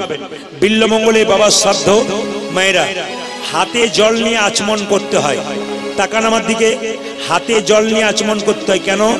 করাগ্গে বসতে লক্ষ্মী, করমূলে সরস্বতী, করমধ্যে গোবিন্দম, প্রভাতে করদর্শনম। যে যেখানে বসে আছেন প্রদীপ পালের কথাগুলো মানুন। স্মৃতিশাস্ত্র কি বলছে দেখুন, তাকান। আমি যে কথাগুলো বলছি স্মৃতিশাস্ত্র থেকে। স্মৃতিশাস্ত্র বলছে সকাল বেলায় ঘুম থেকে উঠে যদি কারো সময় না থাকে, বিছানাতে বসেই গুরুমন্ত্র জপ করবেন। কি বললাম? স্মৃতিশাস্ত্র বলল ঘুম থেকে উঠে বিছানাতে যদি কারো সময় না থাকে, সময় থাকলে আপনি স্নান করে পবিত্রভাবে করবেন, যদি সময় না থাকে বিছানাতেই গুরুমন্ত্র জপ করে নেবেন। গুরুমন্ত্র জপের কোনো সূচি অসুচি নেই। মহাপ্রভু নিজের মুখে বলেছে, খাইতে শুইতে যথা তথা সব জায়গায় হরিনাম করা যায়। মায়েরা আমার দিকে তাকিয়ে নিন সবাই। ঘুম থেকে উঠে চোখে এই 3টে আঙ্গুলে হরে কৃষ্ণ মহামন্ত্র বলবেন, তারপর নিজের হাতটা দেখবেন। কেন? করাগ্গে বসতে লক্ষ্মী, এখানে মা লক্ষ্মী লক্ষ্মী, করমূলে তু সরস্বতী, এখানে সরস্বতী, করমধ্যে গোবিন্দম, এখানে কৃষ্ণ, প্রভাতে কর দর্শনম। সকালবেলায় ঘুম থেকে উঠে যে নিজের করটা দর্শন করতে পারে তার কিন্তু ভগবান দর্শন হয়ে যায়। নিজের কর আপনারা দর্শন করবেন, দেখবেন ভগবান দর্শন আপনাদের হয়ে যাবে। শাস্ত্র বলছে, স্মৃতিশাস্ত্র বলছে। এইবার মায়েরা বিছানা থেকে যখন নামবেন, ডান পাটা পুরুষ নামাবে আগে, বাঁ পাটা নারী নামাবে আগে। খুব মাথায় রাখবেন, হরে কৃষ্ণ মহামন্ত্র বলে প্রণাম করে পাটা নামাবেন নিচে। কেন? এই মাটিতে রামের জন্ম, এই মাটিতে কৃষ্ণের জন্ম, এই মাটিতে গৌরের জন্ম। এই মাটিতে আপনি পা রাখবার আগে মাটিটাকে প্রণাম করতে হয়। বিদেশ থেকে কোনো মানুষ যখন এরোপ্লেনে করে আমাদের পশ্চিমবাংলার মাটিতে আসে, তখন তারা এরোপ্লেন থেকে নামবার সময় মাথাটা একটু নিচু করে। কেন? এটা স্বয়ং ভগবানের জন্মস্থান। ভারতবর্ষে যে ভগবানের জন্ম হয়েছে অন্য কোথাও হয় নাই। আমেরিকা, ইংল্যান্ড থেকে মানুষ হরে কৃষ্ণ নাম করছে কোথায়? ইস্কন মন্দিরে, মায়াপুরে, নবদ্বীপে এসে। লজ্জা লাগছে আমরা একবার হরে কৃষ্ণ নাম বলতে পারছি না। আমাদের 3 ঘন্টার কীর্তন শুনতে এসে কতজনের কোমরে ব্যথা হয়, কতজনের কত কষ্ট হয়। ভগবান বলছে, আমি তোকে এত দিলাম, তুই আমার বেলায় কি দিলি? আমার বেলায় আমার নাম সহ্য করতে পারছিস না, তবে তোকে আমি সহ্য করতে পারবো না। তাই হরিকে যে সহ্য করতে পারে, হরি নামে যে বসতে পারে, হরির কৃপা কিন্তু সে পেতে পারে। আপনারা বসতে পেরেছেন, হরির কৃপা অবশ্যই আপনারা পাবেন। সবাই লক্ষ্য করুন মায়েরা, বিল্লমঙ্গলকে ব্রাহ্মণ সাধ্য সারাচ্ছে। বিল্লমঙ্গলে হাতে জল দিয়ে বলছে, বল বিল্ল কি? নমো বিষ্ণু, নমো বিষ্ণু, নমো বিষ্ণু, নমো বিষ্ণু, নমো বিষ্ণু, নমো বিষ্ণু, নমো বিষ্ণু, নমো বিষ্ণু, নমো বিষ্ণু, নমো বিষ্ণু, নমো বিষ্ণু, নমো বিষ্ণু, নমো বিষ্ণু, নমো বিষ্ণু, নমো বিষ্ণু, নমো বিষ্ণু, নমো বিষ্ণু, নমো বিষ্ণু। এই যে বিল্লমঙ্গল মাথাটা নিচু করে আছে, বলবেন আপনারা। মন যদি থাকে কিয়া বনে, কি করে হরিনাম সংকীর্তনে। বিল্লমঙ্গলকে ব্রাহ্মণ মন্ত্র পড়াচ্ছে, বিল্লমঙ্গল চুপ করে আছে। মনটা কোথায় পড়ে আছে জোরে বলুন, কোথায় পড়ে আছে জোরে বলুন। বাহ, খুব সুন্দর কথা বলেছে আপনার। বিল্লমঙ্গলের কাছে চিন্তা, মনটা পড়ে আছে চিন্তার কাছে বিল্লমঙ্গলের মনটা। বিল্লমঙ্গল বলছে, বল বল বল, কি বলবো? আমি মন্ত্র বলছি, তুই চুপ করে আছিস, বল। নমো বিষ্ণু, নমো বিষ্ণু, নমো বিষ্ণু, নমো বিষ্ণু। বিল্লমঙ্গল বলছে, নমো চিন্তামণি, নমো চিন্তামণি, নমো চিন্তামণি, নমো চিন্তামণি, নমো চিন্তামণি, নমো চিন্তামণি, নমো চিন্তামণি। মায়েরা, কারো নামে কেউ তরে যায় গো। ঈশ্বরচন্দ্র বিদ্যাসাগরের মায়ের একবার শরীর খারাপ হয়েছিল। কলকাতাতে চাকরি জবাব দিয়ে দামোদর নদীতে প্রচুর জল ঝাঁপ দিয়েছিল। ভগবানের নামে নয়, মায়ের নাম করতে করতে নদী পেরিয়ে গিয়েছিল। আজকে বিল্লমঙ্গল যখন উপবাস করেছে, ক্লান্ত হয়ে গেছে, সারা রাত্রি সে ঘুমাচ্ছে, রাত 12টায় মনে পড়ে গেছে চিন্তার কাছে যেতে হবে। তাই কি করলো জানেন মায়েরা? হঠাৎ যখন দরজা খুললো, আকাশের দিকে তাকিয়ে দেখলো প্রচন্ড ঝড়, বজ্রপাত। চিন্তা, চিন্তা, চিন্তা, চিন্তা, চিন্তা, চিন্তা, চিন্তা, চিন্তা, চিন্তা। নদীর কিনারায় এসে দেখলো মাঝি ভাই নাই, নৌকা বাঁধা আছে। এই চিন্তা, আমি তোমায় এত ভালোবাসি, আমি নৌকাতে করে পার হব তোমার ওই পারে, তোমার পতিতালয়ে যাব। মায়েরা, কৃষ্ণ বেন্না নদীতে অথই জল। বিল্লমঙ্গল দেখতে পেল নৌকা নাই, দেহটাকে নৌকা করে জলে ঝাঁপ দিল। আর মনে মনে ভাবলো, চিন্তা, আমি যদি তোমার জন্য নদীতে ঝাঁপ দিয়ে মরে যাই, পৃথিবীর মানুষ দেখবে। চিন্তার জন্য বিল্লমঙ্গল মারা গেল। প্রেমের তাড়নায় তুমি তো একটা কাঠ পাঠাতে পারলে না নদীতে, যেটাকে ধরে আমি তোমার কাছে যাব। হঠাৎ বিল্লমঙ্গল ঝাঁপ দিচ্ছে আর চিৎকার করে বলছে, দেহটাকে নৌকা করে ঝাঁপ দিল। পার কর হে ও হে চিন্তা, বলো ধনী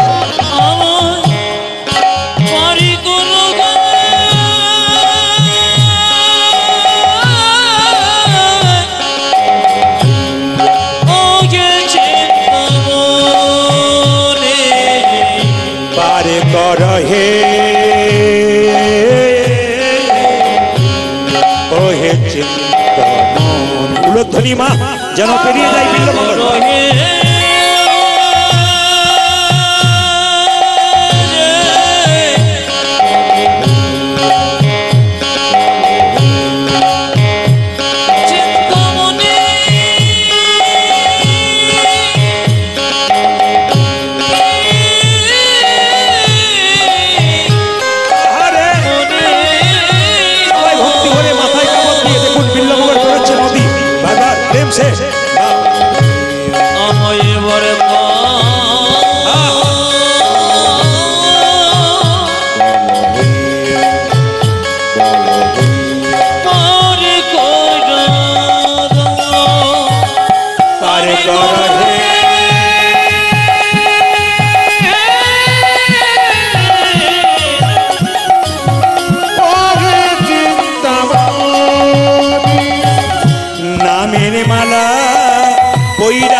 ভাইসা দিলাম দেহ খানি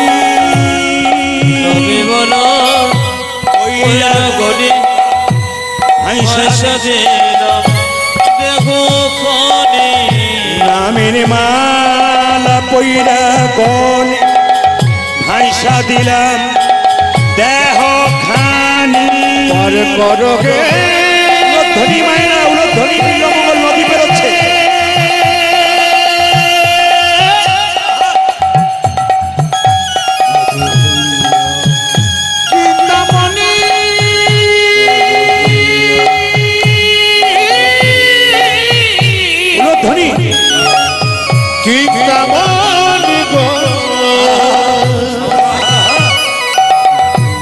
আজে আমায় তুমি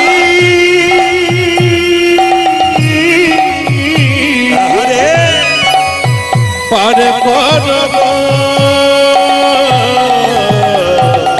আজে নামের মালা পইরা গলে ভাইসা দিয়ে দেহ খানে পার করহে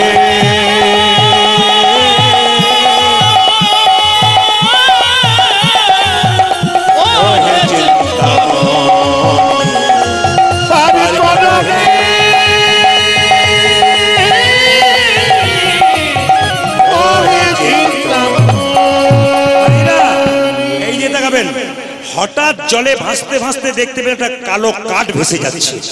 চিন্তা বিল্লমঙ্গল মনে মনে ভাবলো এই চিন্তা এতক্ষণ তোমাকে দোষ দিলাম, এই তো কালো কাঠ পাঠিয়ে দিয়েছো, এটাকে ধরে আমি তোমার কাছে চলে যাব, তুমি আমায় কত ভালোবাসো।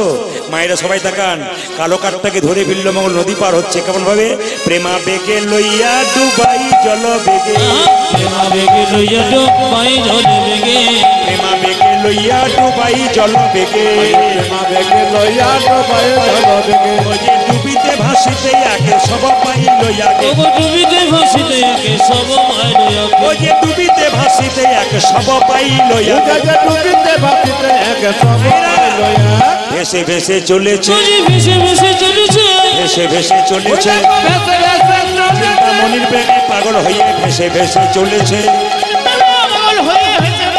চিন্তামণির প্রেমে পাগল হয়ে ভেসে ভেসে চলেছে, ওজে ডুবিতে ভাসিতে আগে সব পাই লইয়া গে, ডুবিতে ভাসিতে আগে সব পাই লইয়া, ওজে ডুবিতে ভাসিতে আগে সব পাই লইয়া গে। আপনাদের কাছে নিবেদন, যে রাস্তাটা আছে সেই রাস্তায় ভিড় করবেন না, যারা আদায় করছেন তাদের কাছে নিবেদন রইল, আপনারা মাঝে মাঝে চলে যান, এক জায়গায় একসঙ্গে এতগুলো মানুষ আদায় করবেন না, দেখতে খারাপ লাগে, জায়গাটা ব্লক হয়ে যায়, ওই জন্য দূরে দূরে চলে যান, নিজে নিজ জায়গায়, এক জায়গায় নেই। জোরে বলুন রাধা রানী কি, আমি জোরে শুনতে চাই, আমি আরো জোরে শুনতে চাই, জোরে বলুন রাধা রানী কি। বাবা জয়টা কিন্তু আরো জোরে হবে, রাধা রানী কি। বাবার যত রাত বাড়ছে তত আপনার পাওয়ার বাড়ছে। শ্যাম সুন্দর কি, বাহ বাহ, যারা দাঁড়িয়ে আছেন তারা জয়, হাত তুলে বলুন রাধা রানী কি। আরে হিন্দু সনাতন ধর্ম কি, আমি সব ধর্মের মানুষকে সম্মান দিলাম, কি হিন্দু কি খ্রিস্টান কি মুসলিম কি জৈন, সব ধর্ম সমান।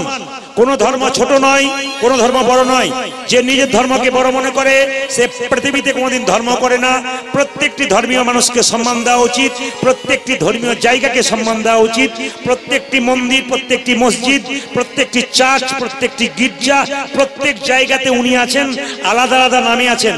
ও মায়েরা, কোথাও আল্লাহ নামে আছেন, কোথাও ভগবান গড নামে আছেন, কোথাও কৃষ্ণ নামে আছেন, কিন্তু তিনি এক।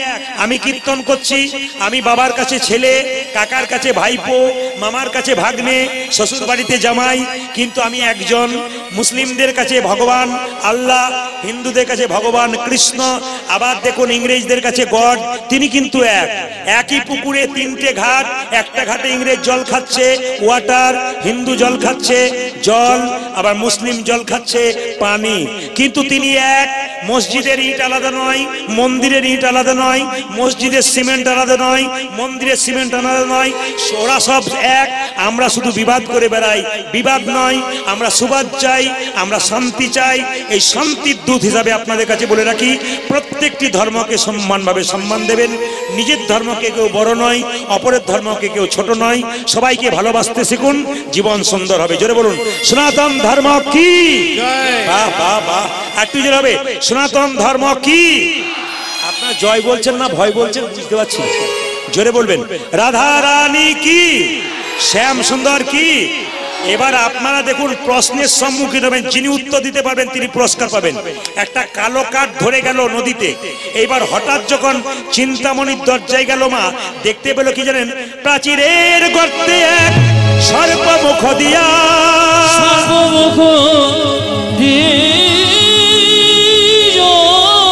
লঙ্ঘিত হইয়া আছে লেজ ঝুলিয়া,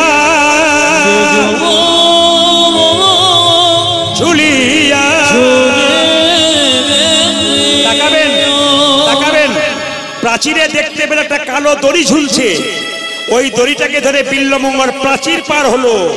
মায়েরা, রাত্রি তখন শেষ, চিন্তামণি ঘুমাচ্ছে, চিন্তার পাশে একটা মেয়ে ছিল, তার নাম দাসী।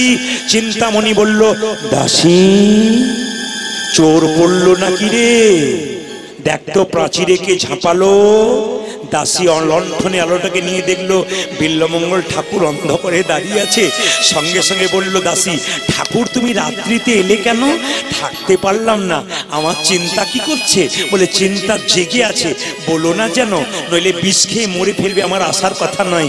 আচ্ছা ঠাকুর, তবে তুমি চুপচাপ দাঁড়াও। দাসী গিয়ে ওপরে বলল, চিন্তা চোর পড়েছে, সত্যি বলছিস তো না ঠাট্টা করছিস? না রে, চোর পড়েছে, তবে ঘর চোর নয়। কোন চোর? তোর মনচোর এসেছে, মনচোর এসেছে। মায়েরা, ও মায়েরা, চোর অনেক রকমের হয়। মনচোর জানেন? মনচোর মনকে যে চুরি করে, আমার মনকে যে চুরি করেছে, আপনার মনকে যে চুরি করেছে, সেই মনচোর এসেছে। তোর মনচোর এসেছে, দেখে এলাম ওরে চিন্তা মনচোর এসেছে। আমি দেখে এলাম ও চিন্তা মনচোর এসেছে। তো সব কিছু ঠাট্টা কে বলতো? বুঝতে পারছিস না? তোর ঠাকুর এসেছে রে, তোর মনকে যে চুরি করেছে, তোকে যে ভালোবেসেছে, ও এসে দাঁড়িয়ে আছে। তোর মনচোর এসেছে, এসেছে, মনচোর এসেছে, মনচোর এসেছে। দেখে এলাম ওরে চিন্তা মনচোর এসে, দেখে মনচোর এসেছে। এই জায়গাটি সবাই লক্ষ্য করবেন।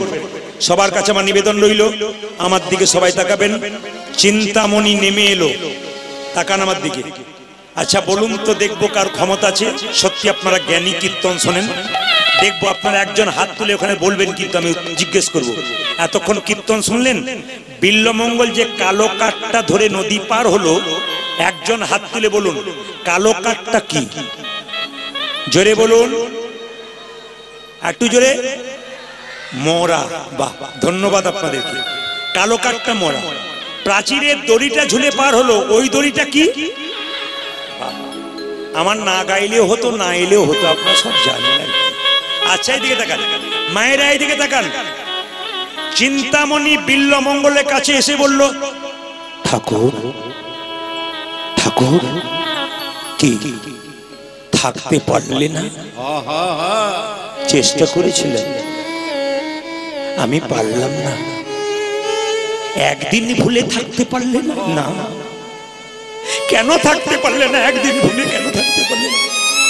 তাকাবেন সবাই, আমি বারবার বলেছি মাঝে বাচ্চা নিয়ে আপনারা ঘোরাঘুরি করবেন না, মাঝে রাস্তাতে বাচ্চা নিয়ে ঘোরাঘুরি করবেন না।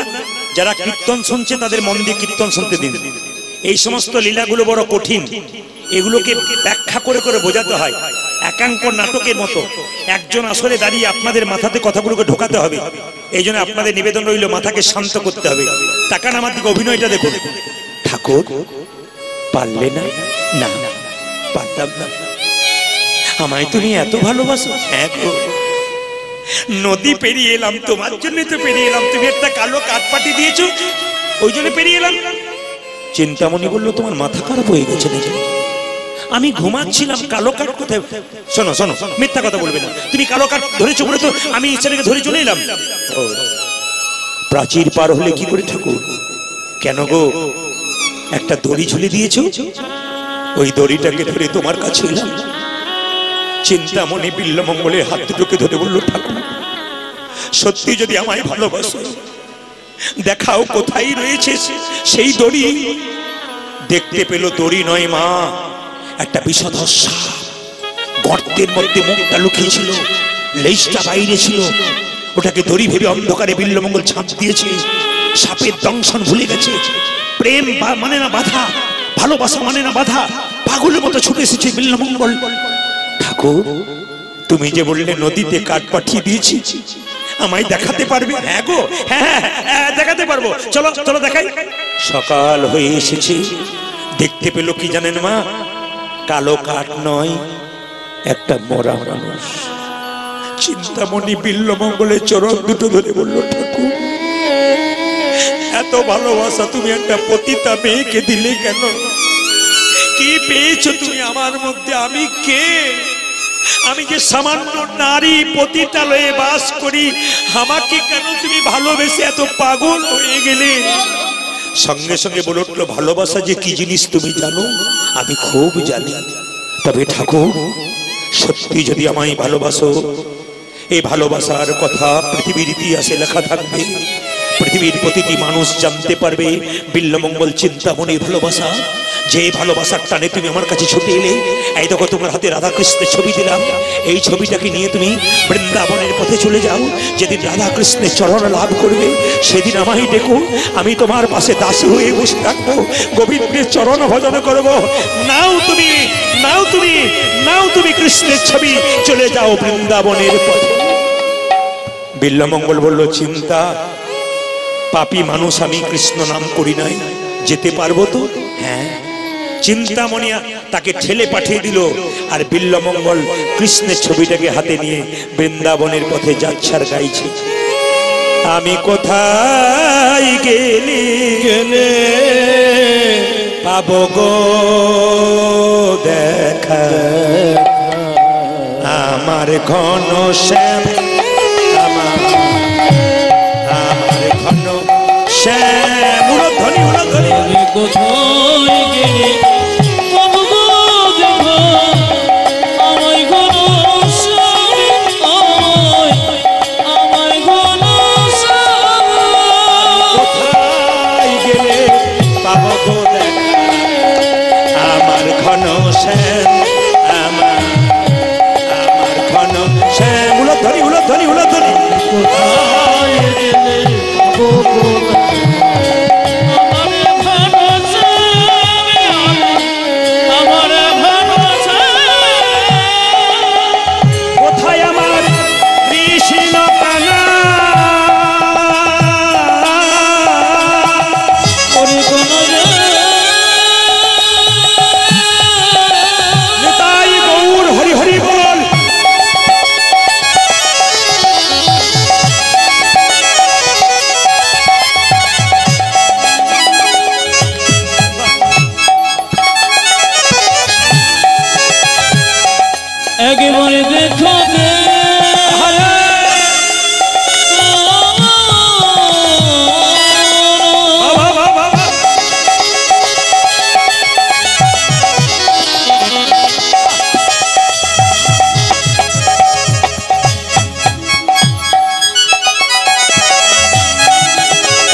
ওরে কানাই দেখা দে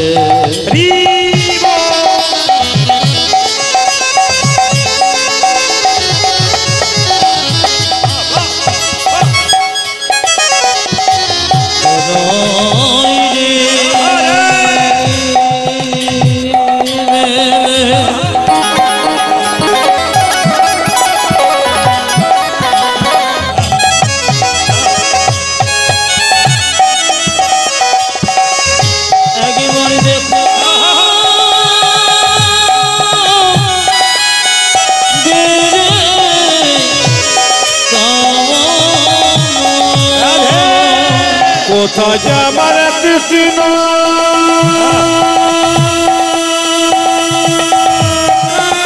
মাইকম্যানকে ধন্যবাদ জানাই। সুন্দর ধ্বনি।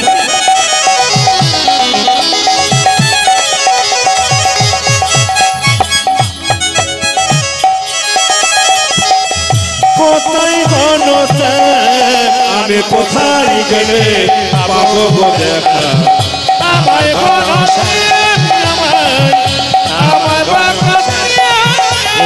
কোথায় গেলে পাবো গো দেখা আমায় গণসা আমায় গণসা দেখা দাও হে গোবিন্দ গোপীনাথ দেখা দাও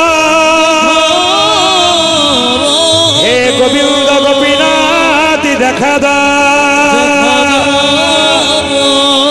আপনাদের আসলে সবচাইতে ভালো লাগছে মায়ের কোলে ছোট ছোট বাচ্চাগুলো লাফাচ্ছে কীর্তনের সাথে ধরে।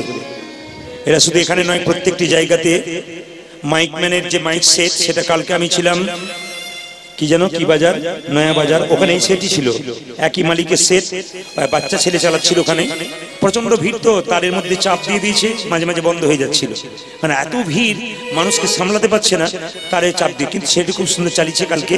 উনি বললেন আমাদেরই সেট আছে, একজন থাকবেন আমাদের, খুব ভালো দেখলাম, সত্যি আপনাদের সেট খুব ভালো। আগামী কালকে পরে পরশু তপন থানা না কোথায় একটা গান আছে, দুদিন সেখানেও কিন্তু ওনাদের সেট আছে। ধন্যবাদ জানাই মাইক সেটকে, ধন্যবাদ জানাই আপনাদের ভক্তদেরকে, ধন্যবাদ জানাই দিলীপ বাবুকে। আপনারা আশীর্বাদ করে যাবেন একবার প্রত্যেকটি ক্ষণে ক্ষণে, যেন গোবিন্দের কৃপা হয়। কিছুই তো নাই, ভিখারি মানুষের কিছুই থাকে না, দরজায় যাই, কিন্তু ভিখারি মানুষের কিছু না থাকলে কি হবে, গোবিন্দের কৃপা থাকে। আপনার একটা প্রমাণ দিয়ে দিয়ে আপনাদের সবাই কাছে বলে রাখি, যে যেখানে বসে আছেন মায়েরা, বৈষ্ণবের চরণ ধুলি যার বাড়িতে পড়ে মায়েরা, তার জীবন কিন্তু ধন্য হয়ে যায়। একটু মন দিয়ে শুনবেন, বৈষ্ণব কাকে বলে একটু শুনবেন বাবা। এখানে অনেকে কীর্তন শুনতে এসছেন, অনেক বয়স্ক ব্যক্তি এসছেন, অনেক জ্ঞানীজন এসছেন, শুনবেন বৈষ্ণব কাকে বলে। ত্রেনাদপি শুনিছেন তররিব সহিষ্ণুনা অমানেন মান দেন কীর্তনীয় সদাহরি। বৈষ্ণবের কোনো রাগ থাকবে না। ত্রেনাদপি শুনিছেন মানে কি, ঘাসের উপরে পা দেবেন, ঘাস মাথা নিচু করবে, আবার ঘাস মাথা উঁচু করবে পা পেরিয়ে গেলে। কিন্তু বৈষ্ণবকে আপনি হাজার কথা বলবেন, ওই যে মাথা নিচু করবে আর উঁচু করবে না, ইনি হলেন বৈষ্ণব। তররিব সহিষ্ণুনা মানে কি, একটা বড় গাছ কাটছেন, যতক্ষণ না গাছটা মাটিতে পড়ছে আপনাকে ছায়া দিচ্ছে, ফল দিচ্ছে। বৈষ্ণবকে আপনি যতই আঘাত করুন, উনি আপনাকে নাম দান করবে, যতক্ষণ না মাটিতে পা দিচ্ছে। লক্ষ্য করুন, নদীর মধ্যে দিল, নদীর মধ্যে জল, হ্যাঁ, গাছের মধ্যে ফল ভগবান দেয়। কিন্তু লক্ষ্য রাখুন, নদী যেমন জল দেয় অপরের জন্য, নিজের জন্য নয়, গাছ ফল দেয় অপরের জন্য, নিজের জন্য নয়, বৈষ্ণব নাম দেয় নিজের জন্য নয়, সারা জগতের মঙ্গলের জন্য। আজকে আপনাদের এই কচিহারের মাটি, আপনাদের এই কচিহারের মাটি, আসতে বাবা মন দিয়ে শুনুন, আপনাদের এই কচিহারের মাটি ধন্য হয়ে গেল, আপনাদের ভক্তের পদধূলিতে আজকে এই মাটি ধন্য হয়ে গেল। এটা নবদ্বীপ তথা বৃন্দাবনে তৈরি হয়ে গেল। আপনাদের বলে যাই, আমি প্রচুর জায়গায় যাই, জেলায় জেলায়, রাজ্যে রাজ্যে, কোথাও গ্রামের কমিটি কীর্তন করাচ্ছে, কোথাও এরকম একজন মানুষ যে ভিক্ষা করে করে বা এরকম কীর্তন করাচ্ছে। আবার আমি ঝাড়খণ্ডে এক জায়গাতে কীর্তন করি, উনি কিন্তু সাতটা হসপিটালের মালিক, বিরাট ব্যাপার। বাবু তিনি গাড়ি থেকে নামেন না, কিন্তু আশ্চর্য হয়ে যাবেন, ওনার বাড়িতে 7 দিন ধরে প্রোগ্রাম হয়, আপনি চিনতে পারবেন না। একটা ধুতি, একটা গেঞ্জি, গলায় একটা গামছা দিয়ে বৈষ্ণবদেরকে সেবা করায়, অন্ধদেরকে সেবা করায়, হাতে করে নিজের পাতা গুছিয়ে দেয়। জিজ্ঞেস করি, সবাই ওকে মামাবাবু বলে। বৃন্দাবনে যাই, বললাম মামাবাবু এত সম্পত্তির মালিক হয়ে আপনি কি করছেন? বলছে বাবা গোবিন্দ তো বলেছে, দিয়ে ধন দেখে মন, কেড়ে নিতে কতক্ষণ। ভগবান বলছে তোকে যে এত দিলাম তুই আমাকে কি দিলি? যদি দিবার সামর্থ্য না থাকে, আমার যেখানে নাম হবে সেখানে প্রাণ ভরে নাম শুনবি, তাতেও তো তোর গোটা সংসার সমাজের মঙ্গল। এই জন্য বলে রাখি, আপনারা আপনাদের সুন্দর সুন্দর তথ্যগুলো বলে যাই। কীর্তন শুনবেন, আসতে কীর্তন শুনবেন, চেষ্টা করবেন বৈষ্ণবের পাশে কীর্তন শুনতে, চেষ্টা করবেন ভক্ত মানুষের পাশে কীর্তন শুনতে, চেষ্টা করবেন বয়স্ক মানুষের কীর্তন শুনতে। কেন আসতে বয়স্ক মানুষের পাশে কীর্তন শুনতে? কেন? ওনারা ধৈর্যশালী, ওনারা ভক্ত, ওদের পাশে কীর্তন শুনলে আপনার মন চঞ্চল হবে না। এমন একজনের পাশে কীর্তন শুনবেন, ওর মন খুব চঞ্চল, আপনারও মন চঞ্চল হয়ে যাবে। যখন সেবা করবেন প্রসাদ, ভক্তের পাশে বসে প্রসাদ সেবা করবেন। কেন? উনি সেবা করবার সময় প্রসাদটা কিভাবে সেবা করছেন আপনি নিজে দেখতে পাবেন, আপনি কিছু শিখে যাবেন। এই জন্য বৈষ্ণবের পাশে সবকিছু করতে হয় বাবা, আপনার কাজ আছে। একটা বলি, তরেরিব সহিষ্ণুনা অমানেন মানদেন। কচিহারের পথ দিয়ে একজন কুষ্ঠব্যাধি লোক পেরিয়ে যাচ্ছে, হঠাৎ কুষ্ঠব্যাধি লোকটা আছাড় খেয়ে মাটিতে পড়ে যাচ্ছে। একজন বৈষ্ণব পেরোচ্ছে, আপনি পেরোচ্ছে, আমি পেরোচ্ছি, আমরা দেখে বলছি ছি, লোকটার পুঁজ রক্ত, আঙুলে রক্ত, পুঁজ হাতে রক্ত, এগো কেমন গলে গলে পড়ছে, নাকে কাপড় চাপা দিয়ে চলে যায়। যিনি বৈষ্ণব তিনি কিন্তু কাপড় চাপা দেন না, তিনি তাকে কোলে কোল দিয়ে বলে, হ্যাঁ রে, এই জগতের কোন ডাক্তার যদি তোকে সারাতে না পেরেছে রোগ, একবার নিতাই গৌর হরি বল বল, তোর দেহ রোগ শুধু দূর হবে তা নয়, তোর ভব রোগ পর্যন্ত। এই জন্য বাবা বৈষ্ণবের বস কৃষ্ণ, আসতে বৈষ্ণবের বস কৃষ্ণ, সর্বশাস্ত্রে কয় এই সব জানি রহ বৈষ্ণবের আশ্রয়। যত বৈষ্ণবের আশ্রয় নিতে পারবেন তত কিন্তু জীবন দামি হবে। ও মায়েরা, অমানিন মান দেন, আমরা যাকে মান দিই না বৈষ্ণব তাকে নাম দেয়, মান দেয়। কীর্তনীয় সদাহরি, তার মানে বৈষ্ণবের লক্ষণ কি? 5টা। তিলক, তুলসী মালা, শিখা ও কৌপিন, বহির্বাসে হরিনাম, মুখে নিষিদিন। বৈষ্ণব কাকে বলে? হাজার হাজার বটের ফল বট গাছে হয়, কিন্তু বট গাছের নিচে পড়ে একটাও চারা গাছ হয় না। পাখিতে খেয়ে স্টোমাকে গিয়ে ছাতের কার নিচে পায়খানা করে, তার থেকে বট গাছে চারা হয়। হাজার হাজার লোকের মুখে কীর্তন শুনলে আপনার কৃপা হবে না। যতক্ষণ না বৈষ্ণবের মুখে মধুমাখা নাম শুনবেন আপনার জীবনে, ততক্ষণ কৃষ্ণ প্রেমের বীজ অঙ্কুর হবে। আবার দেখুন, আবার দেখুন, আবার দেখুন বৈষ্ণবের ব্যাখ্যা দেখুন, আবার ব্যাখ্যা দেখুন। মায়েরা, আপনাদের এখানে গরুর হাট কোথায় আছে জানি না, আপনারা জানেন যেখানে আপনি গাভী কিনবেন, বাছুর কিনবেন, বাছুরকে গাভীকে আপনি দড়ি দিয়ে টানছেন কিন্তু গাভী আসছে না, কিন্তু বাছুরটাকে কোলে করে এগিয়ে যাবেন, গাভীকে ডাকতে হবে না, বাছুরের পেছন পেছন গাভী চলে যাবে। ভগবানের চরণ ধরার দরকার নাই, বৈষ্ণবের চরণ ধরে এগিয়ে যান, ভগবানকে ডাকতে হবে না, ভগবান বৈষ্ণবের পেছনে পেছনে নিতাই গৌর হরি বল বলে আপনার বাড়ি পৌঁছে যাবে। এই সুন্দর সুন্দর দামি দামি ব্যাখ্যাগুলো, দামি দামি কথাগুলো নিজের জীবনে নেবেন, আপনার জীবন সুন্দর হয়ে যাবে। মায়েরা, বিল্লমঙ্গল যাচ্ছে, যাতে যেতে গাইছে, সবাই মিলে একবার হাত তুলে গাইবেন, একসঙ্গে গাইবেন, সবাই মিলে পথ চলিতে, সবাই একসঙ্গে হাত ওঠান। বিল্লমঙ্গল যাচ্ছে বৃন্দাবনে, একসঙ্গে সবাই প্রেম সে দেখি সুন্দর তালি দিয়ে বিল্লমঙ্গল বৃন্দাবনে যাচ্ছে। পথ চলিতে আর বলিতে, তালি। পথ চলিতে কথা বলিতে, পথ চলিতে কথা বলিতে, পথ চলিতে সবাই হাত তুলে কথা বলিতে, একবার গাবো গাবো কৃষ্ণ নাম, মধুর নাম, হরি নাম। পথ চলিতে আদি বলিতে, পথ চলিতে আদি বলিতে, তোমরা গাও গাও কৃষ্ণ আহারে হরি নাম জপনা। পথ চলিতে আর বলিতে, পথ চলিতে আর বলিতে, সম্মুখে আধার রাত্রি, তুমি যে গো পথ যাত্রী, আজ সম্মুখে আধার রাত্রি, তুমি যে গো পথ মায়েরা, অন্ধকার পথে চলে যাবেন, ভগবান ছাড়া কোনো কৃপা নাই। তত্ত্ব বলতে সম্মুখে আধার রাত্রি, তুমি যে গো পথ যাত্রী, আদি সম্মুখে আধার রাত্রি, তুমি যে জগত যাতে একবার গাহো গাহো কৃষ্ণ নাম মধুর নাম হরি নাম বলো ধরি পথ চলিতে বলিতে পথ চলিতে আর বলিতে একবার কৃষ্ণ হরি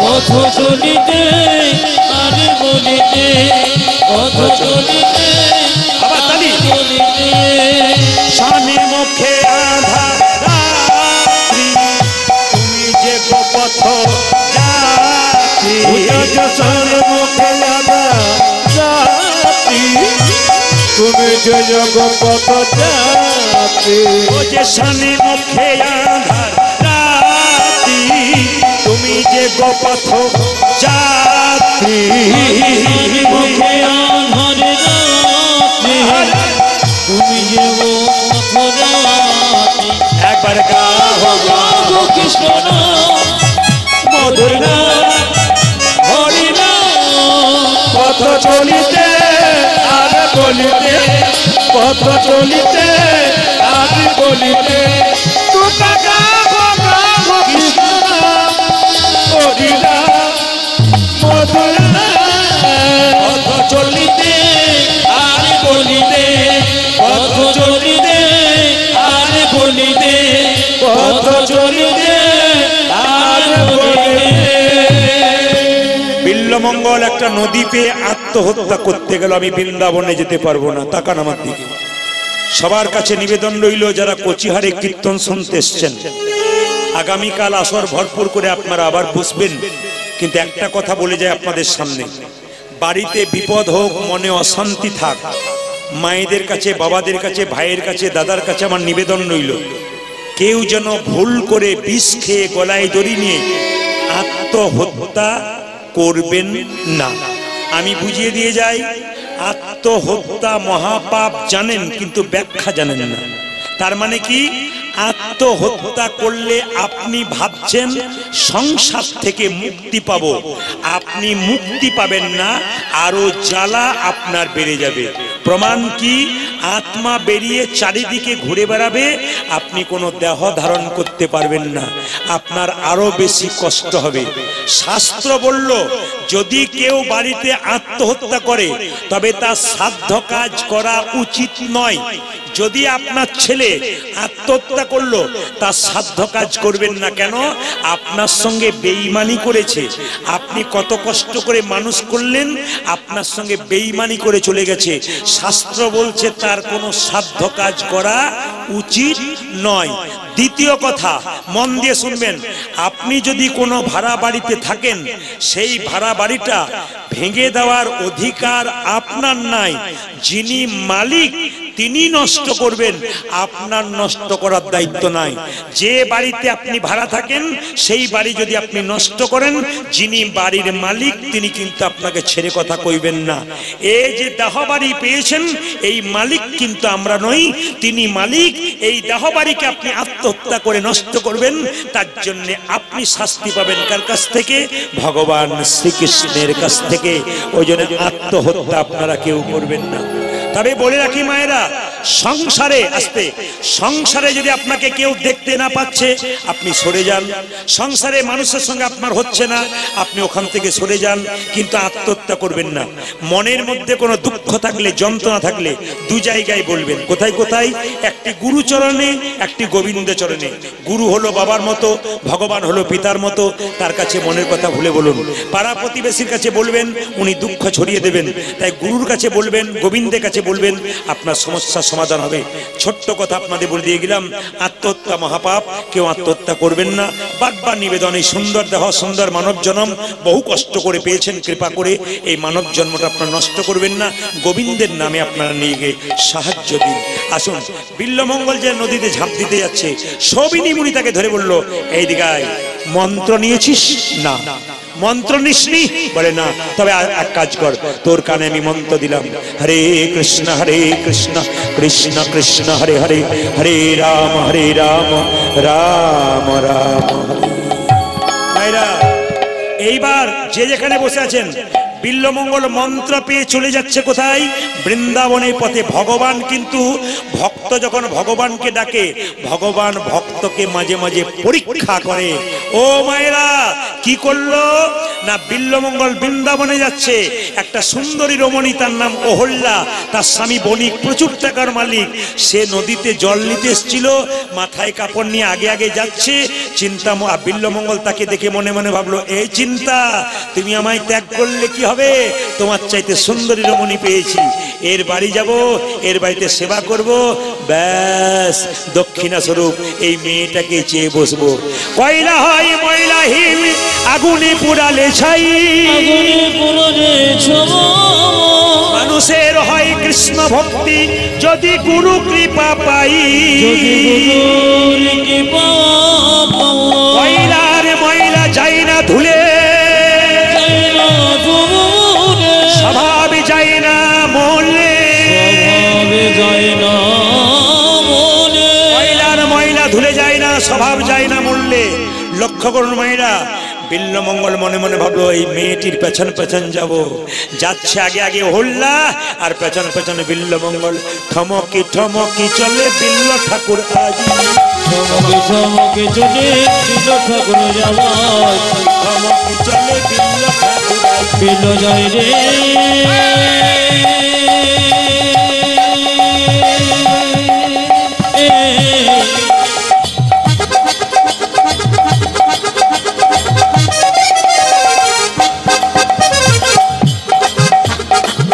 বিল্ল ঠাকুর।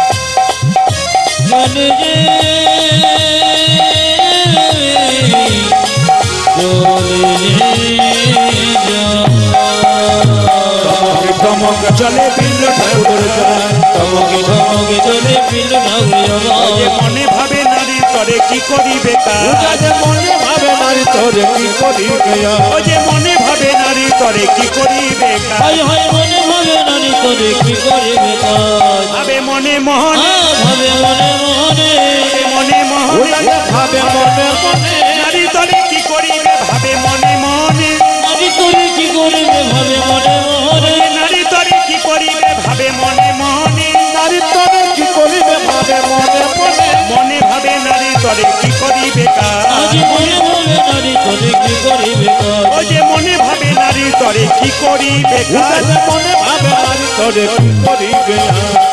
আছো মা, ভিক্ষাং দেহি মা তো, ভিক্ষাঙ্গি দেখি মাগো। মায়েরা, অতিথির অমঙ্গল হয় যদি বাড়ির দরজায় এসে কেউ ফিরে যায়। যদি বাড়িতে ভিখারি আসে, আপনারা বলবেন না দু হাতে আছি পরে এসো, এটা বলবেন। এখন দিতে পারবো না বাপু, আমার কাজ আছে, যাও তো। যত সব জ্বালা। ভগবান কোন বেশে কার কাছে আসে কেউ জানে না। ওই জন্য আপনাদের কাছে নিবেদন রইল, বাড়ির দরজাতে কেউ, আপনি খেতে বসেছেন, আসতে আপনি খেতে বসেছেন, তখন এই যে খেতে বসেছেন, তখন আপনি কিছু মনে করবেন না, খেতে বসেছেন তো হঠাৎ একজন বললো, মা একটু খাবো, খিদে পেয়েছি, নিজে না খেয়ে খাওয়ালে শান্তি পেয়ে যাবে। আমি আপনাদের দামি কথা বলে যাই, বৈষ্ণবের আশীর্বাদ যে থাকে সবকিছু হয়। আমি যখন প্রথম কীর্তন শিখেছিলাম, আমার দিয়ে তাকাবেন, প্রথম যখন কীর্তন শিখেছিলাম, আমার দুটি ছোট ছোট বাচ্চা মেয়ে, তখন আমার বাড়িতে এক সাধু বাবা বায়না করতে এসেছিল কীর্তনের জন্য, খুব বিখ্যাত সাধু। আমার স্ত্রী তাকে খুব যত্ন করে সেবা করেছিল। তখন তিনি বলেছিলেন, মা তোর ছেলে মেয়ে কটি? বলে, বাবা আমার ছেলে নেই, দুটি মাত্র মেয়ে। সেদিন বলেছিল, আই তোর মাথায় একটু আশীর্বাদ করি, তুই শত শত পুত্র কন্যার জননী হবি, তুই শত শত পুত্র কন্যার জননী হবি। তার মানে কি, এই দুটো কন্যা তোর নয়, শত শত পুত্র কন্যার জননী হবি।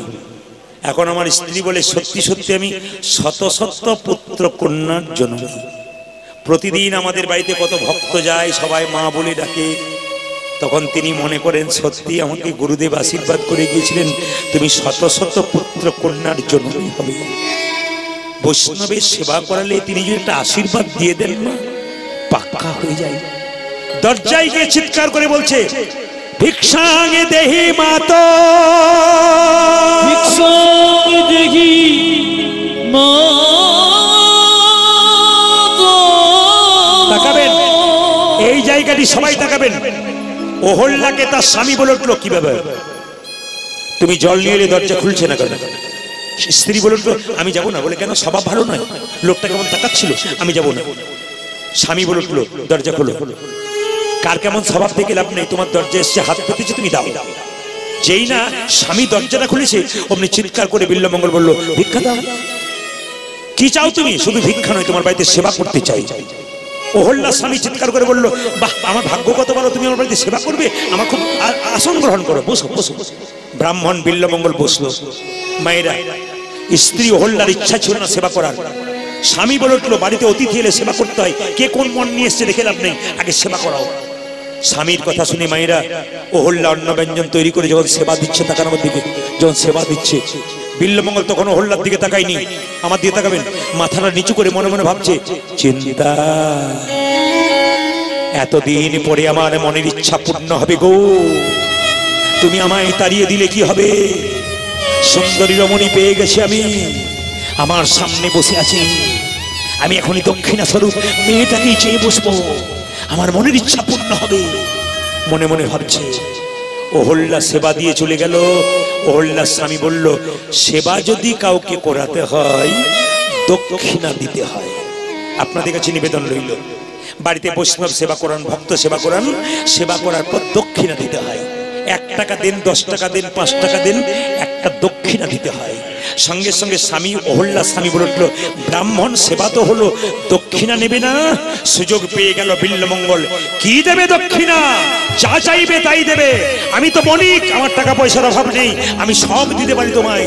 দেবে তবে ত্রিসত্য প্রতিজ্ঞা করো, দেবে দেবো, দেবে দেবো, দেবে দেবো, তবে দাও। তোমার স্ত্রীকে সুন্দর করে সাজিয়ে আমার সেবায়, আজ আমার সেবায় রাত্রিবেলায় লাগিয়ে দাও।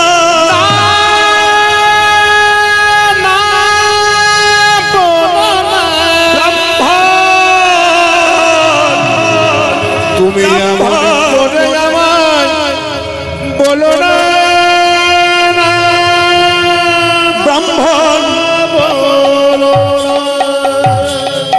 এ জগতে কোনো স্বামী যদি সৎ হয়, তার স্ত্রীর ভাগ কাউকে দেবে না, দেবে না। কোন নারী যদি সতী নারী হয়, নারী তার স্বামীর ভাগ কোনো স্ত্রীকে দেবে না, জান লড়িয়ে দেবে, তবু স্ত্রী তার স্বামীর ভাগ কোনো নারীকে দিতে চায় না। পুরুষ যদি সৎ হয়, তার স্ত্রীর ভাগ অন্য পুরুষকে দিতে চায় না। ব্রাহ্মণ, তুমি আজাদ চাইবে চাও, আমার স্ত্রীকে তুমি চেও না। ব্রাহ্মণ বলে উঠল, আমি ব্রাহ্মণ, যজ্ঞ সূত্র হাতে নিয়ে তোমাকে অভিশাপ দেবো, তোমার স্ত্রীকে আমার সামনে না আনলে তোমার স্ত্রী স্মৃতির সিঁদুর হাতের সারা চলে যাবে, অকালে তোমার মৃত্যু হবে। চুপ করে গেল।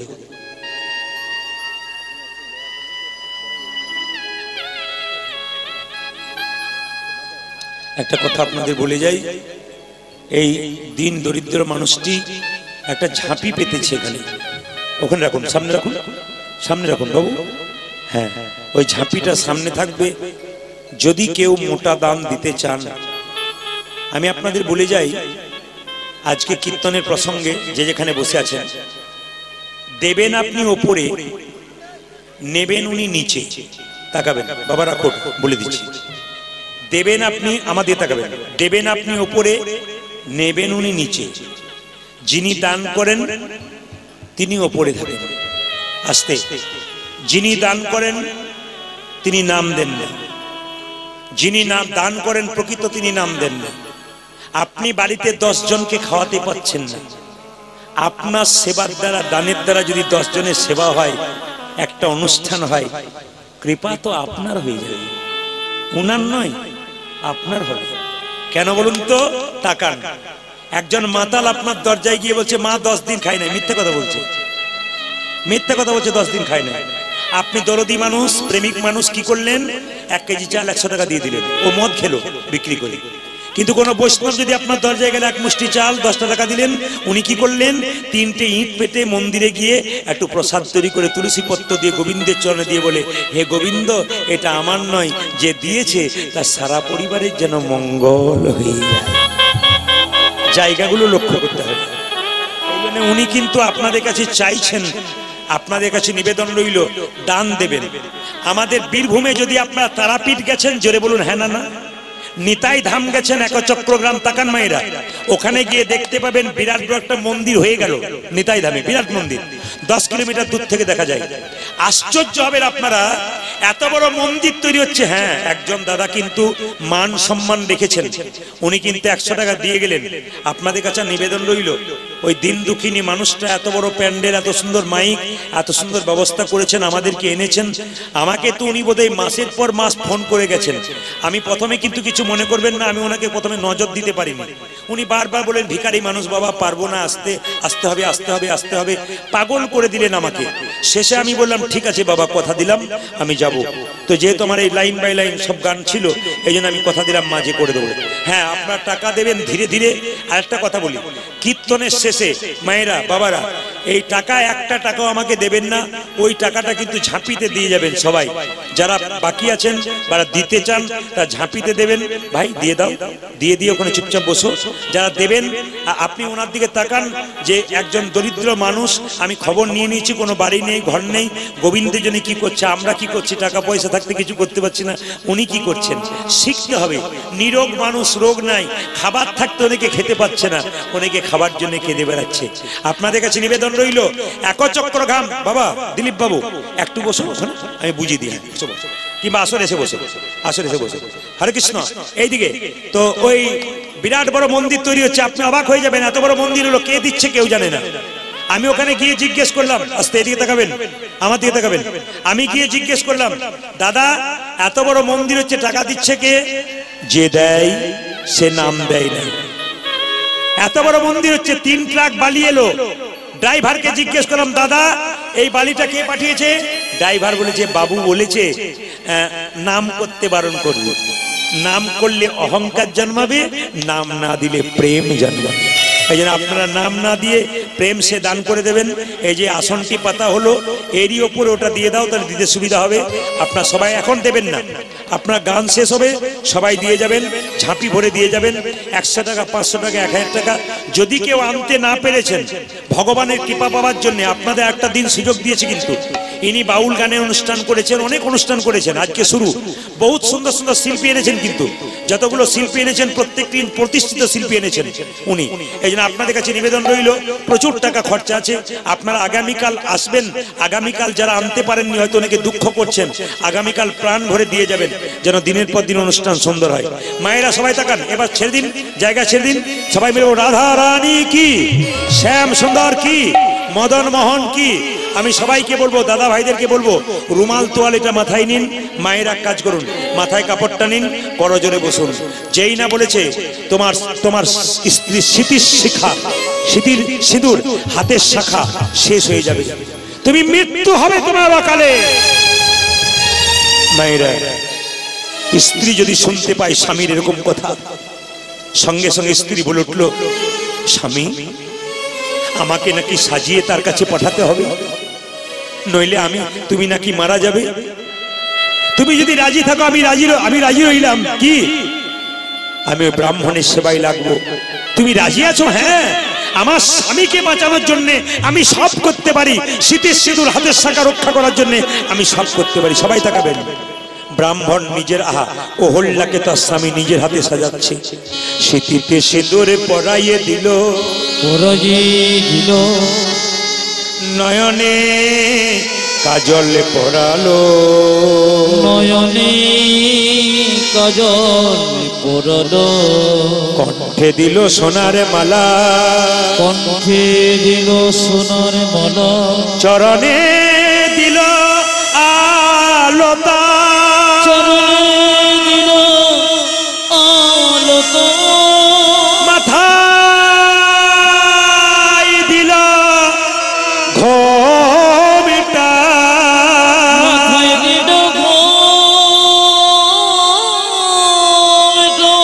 সবাই আমার দিকে তাকাবেন, কিন্তু বারবার বলেছি অহল্যাকে সুন্দর করে সাজিয়ে তার স্বামী ব্রাহ্মণের সেবায় লাগাচ্ছে। বাঁ দিকে যারা আছেন, ডান দিকে যারা আছেন, সবার কাছে মিনতি রইল, আমার দিকে তাকান। এই জায়গাটি দেখার মতো। অহল্যা যখন মাথায় কাপড় নিয়ে লজ্জায় দাঁড়িয়ে আছে, তার স্বামী দরজা বন্ধ করে চলে এলো। বিল্বমঙ্গল ঠাকুর মাথা নিচু করে মনে মনে ভাবছে আবার চিন্তা, এই তো এসেছে সেই মেয়ে, আমার সেই দিন সুযোগ মিলে গেছে, আমি একে গ্রহণ করব, তোমায় ভুলে যাব, আর আমি বৃন্দাবনে যাব না, এই তো নারী পেয়ে গেছে। মায়েরা তাকান, তাকান মায়েরা। যেই না মাথাটা নিচু করে আছে, হঠাৎ অহল্যা বলে উঠল, কি গো ব্রাহ্মণ, আমি যে সেজে এসেছি, আমাকে গ্রহণ করবে না? এই যে এই যে এই যে আমাকে গ্রহণ করবে না? আমি যে সেজে এসেছি, আমাকে গ্রহণ করবে না? বিল্বমঙ্গল মাথা নিচু করে আছে। অহল্যা বলে উঠল, তাহলে আমি চলে যাই? যেই না বলেছে চলে যাই, মায়েরা তাকান। বিল্বমঙ্গল যে না অহল্যার মুখের দিকে তাকিয়েছে, চমকে গেছে।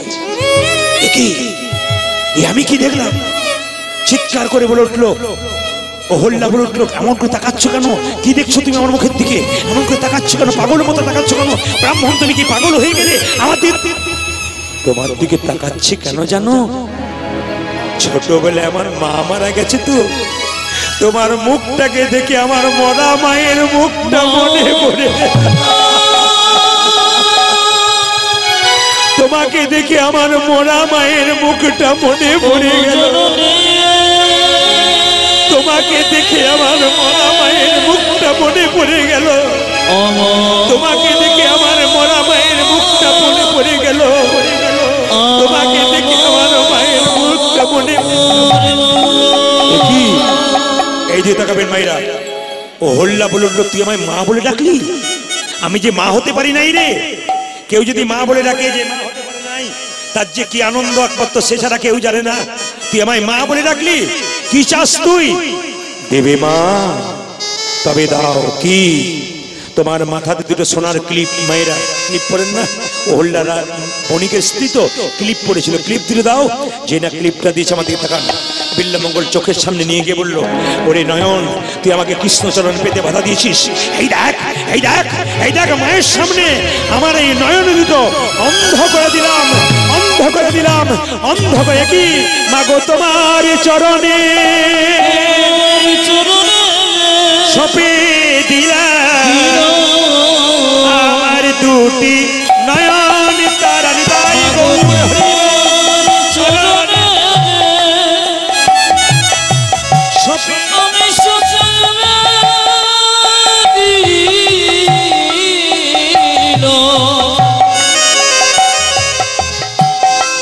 আমার দুটি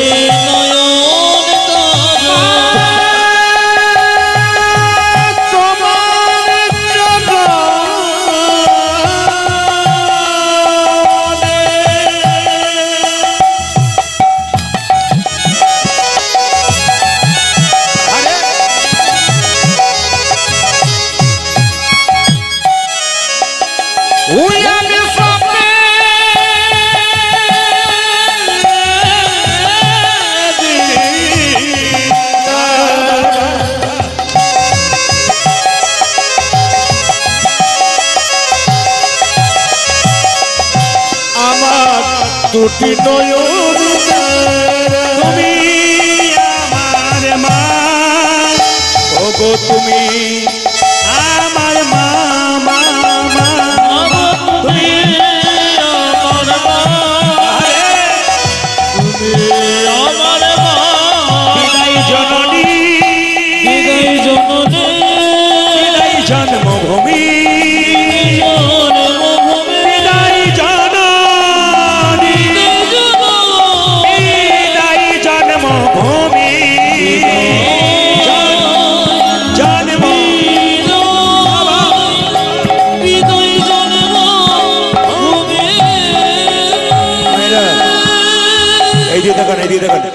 বিল্বমঙ্গল অন্ধ হয়ে গেল। আমার দিকে তাকাবেন, সবাই বিল্লমঙ্গলের দর্শন করুন। আমার দিকে তাকাবেন, বিল্লমঙ্গল এদিকে কৃষ্ণ কর্ণামৃত বলে একটা তিনি গ্রন্থ লিখেছিলেন। আপনারা সবাই তাকান। বিল্লমঙ্গল যখন অন্ধ হয়ে যাচ্ছেন, অন্ধ নাহানি চলে যাচ্ছে, ভগবানের জন্য হঠাৎ খিদে পেয়ে গেল। মায়েরা কিছু মনে করবেন না, হাজার হাজার সাপের মধ্যে একটা সাপের মাথায় মণি থাকে, যে সাপের মাথায় মণি থাকে তাকে খাবার জোগাড় করতে হয় না, অন্ধকারে বসে থাকে, মণির আলোতে পোকামাকড় ছুটে আসে আর সাপটা বসে বসে খায়। ভগবান রূপ মণিকে কোনো ভক্ত যদি হৃদয় মাঝে রাখে তাকে খাবার জোগাড় করতে হয় না, ভগবান তার খাবার জোগাড় করে দেয়। বিল্লমঙ্গল চুপচাপ বসে আছে। ভগবান কি করলেন, গোয়ালার বেশ ধারণ করে কাঁধে দধি দুগ্ধ নিয়ে ভক্তকে খাওয়াবার জন্য আসছেন। আপনারা সবাই দর্শন করুন। ভগবান গোয়ালার বেশ ধারণ করে বিল্লমঙ্গলের কাছে এলো, কাঁধে লইয়ে দধি ভাণ্ড চলে আমার প্রাণ গোবিন্দ নাচিয়া নাচিয়া উলো ধ্বনি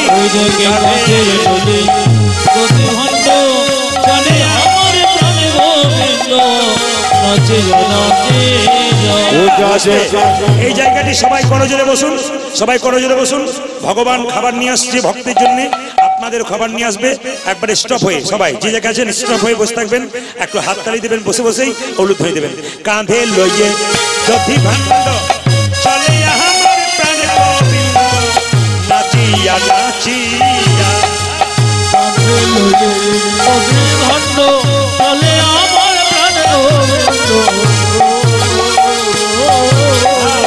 কাঁধে লইয়ে দধি ভাণ্ড চলে আমার প্রাণ গোবিন্দ নাচিয়া নাচিয়া, কাঁধে লইয়ে দধি ভাণ্ড চলে আমার প্রাণ গোবিন্দ নাচিল নাচিল। আগে ভালো দই ভালো দই ভালো দই ভালো দই ভালো দই ভালো দই ভালো দই ওগো নাচিয়া নাচিয়া, ওগো নাচিয়া নাচিয়া, ওগো নাচিয়া নাচিয়া, ওগো নাচিয়া নাচিয়া, ওগো নাচিয়া নাচিয়া, ওগো নাচিয়া নাচিয়া, নাচিয়া নাচিয়া। ভালো দই ভালো দই আজ ভালো দই ভালো দই বিনামূল্যে বিকাইব, ভালো দই ভালো দই ও বিনামূল্যে বিকাইব, ভালো দই ভালো দই। ভাইরা এই যে দেখেন, সেবাটা দর্শন করুন। ভগবান নিজের হাতে খাওয়ালেন কাকে, বিল্লমঙ্গলকে। বিল্লমঙ্গল খেলেন, জিজ্ঞেস করলো, আচ্ছা তুমি কে গো? আমি গোয়ালার বালক, আমি বৃন্দাবনে যাব। ছোট্ট ভগবান বলল, তুই যাবি কি করে, তুই তো চোখে দেখতে পাস না। ভগবানের চাইতে ভক্ত চালাক, বললো কেন গো? তোমার নুপুরের শব্দ শুনে আমি তোমার পেছন পেছন চলে যাব। সবাই দর্শন করবেন মায়েরা। ভগবান যাচ্ছে আগে আগে, বিল্লমঙ্গল পেছন পেছন। রোনো ঝনো রোনো ঝন নুপুর বাজাই রে, বলো ধরুন নুপুর বাজাই নুপুর বাজাই রে, নুপুর বাজাই রোনো ঝনো রোনো ঝন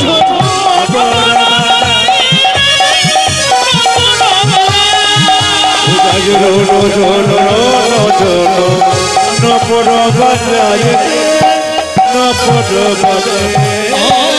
তাহা শুনি বিল্ল ঠাকুর বৃন্দাবনে ভাই রে, ভাষণে বিল্ল ঠাকুর বৃন্দাবনে ভাই রে, শুনি বিল্ল ঠাকুর বৃন্দাবনে ভাই রে, ও জয় তাহার বিল্ল ঠাকুর বৃন্দাবন যায় রে। রোনো ঝনো রোনো ঝনো নপর বাজাই রে, নপর বাজাই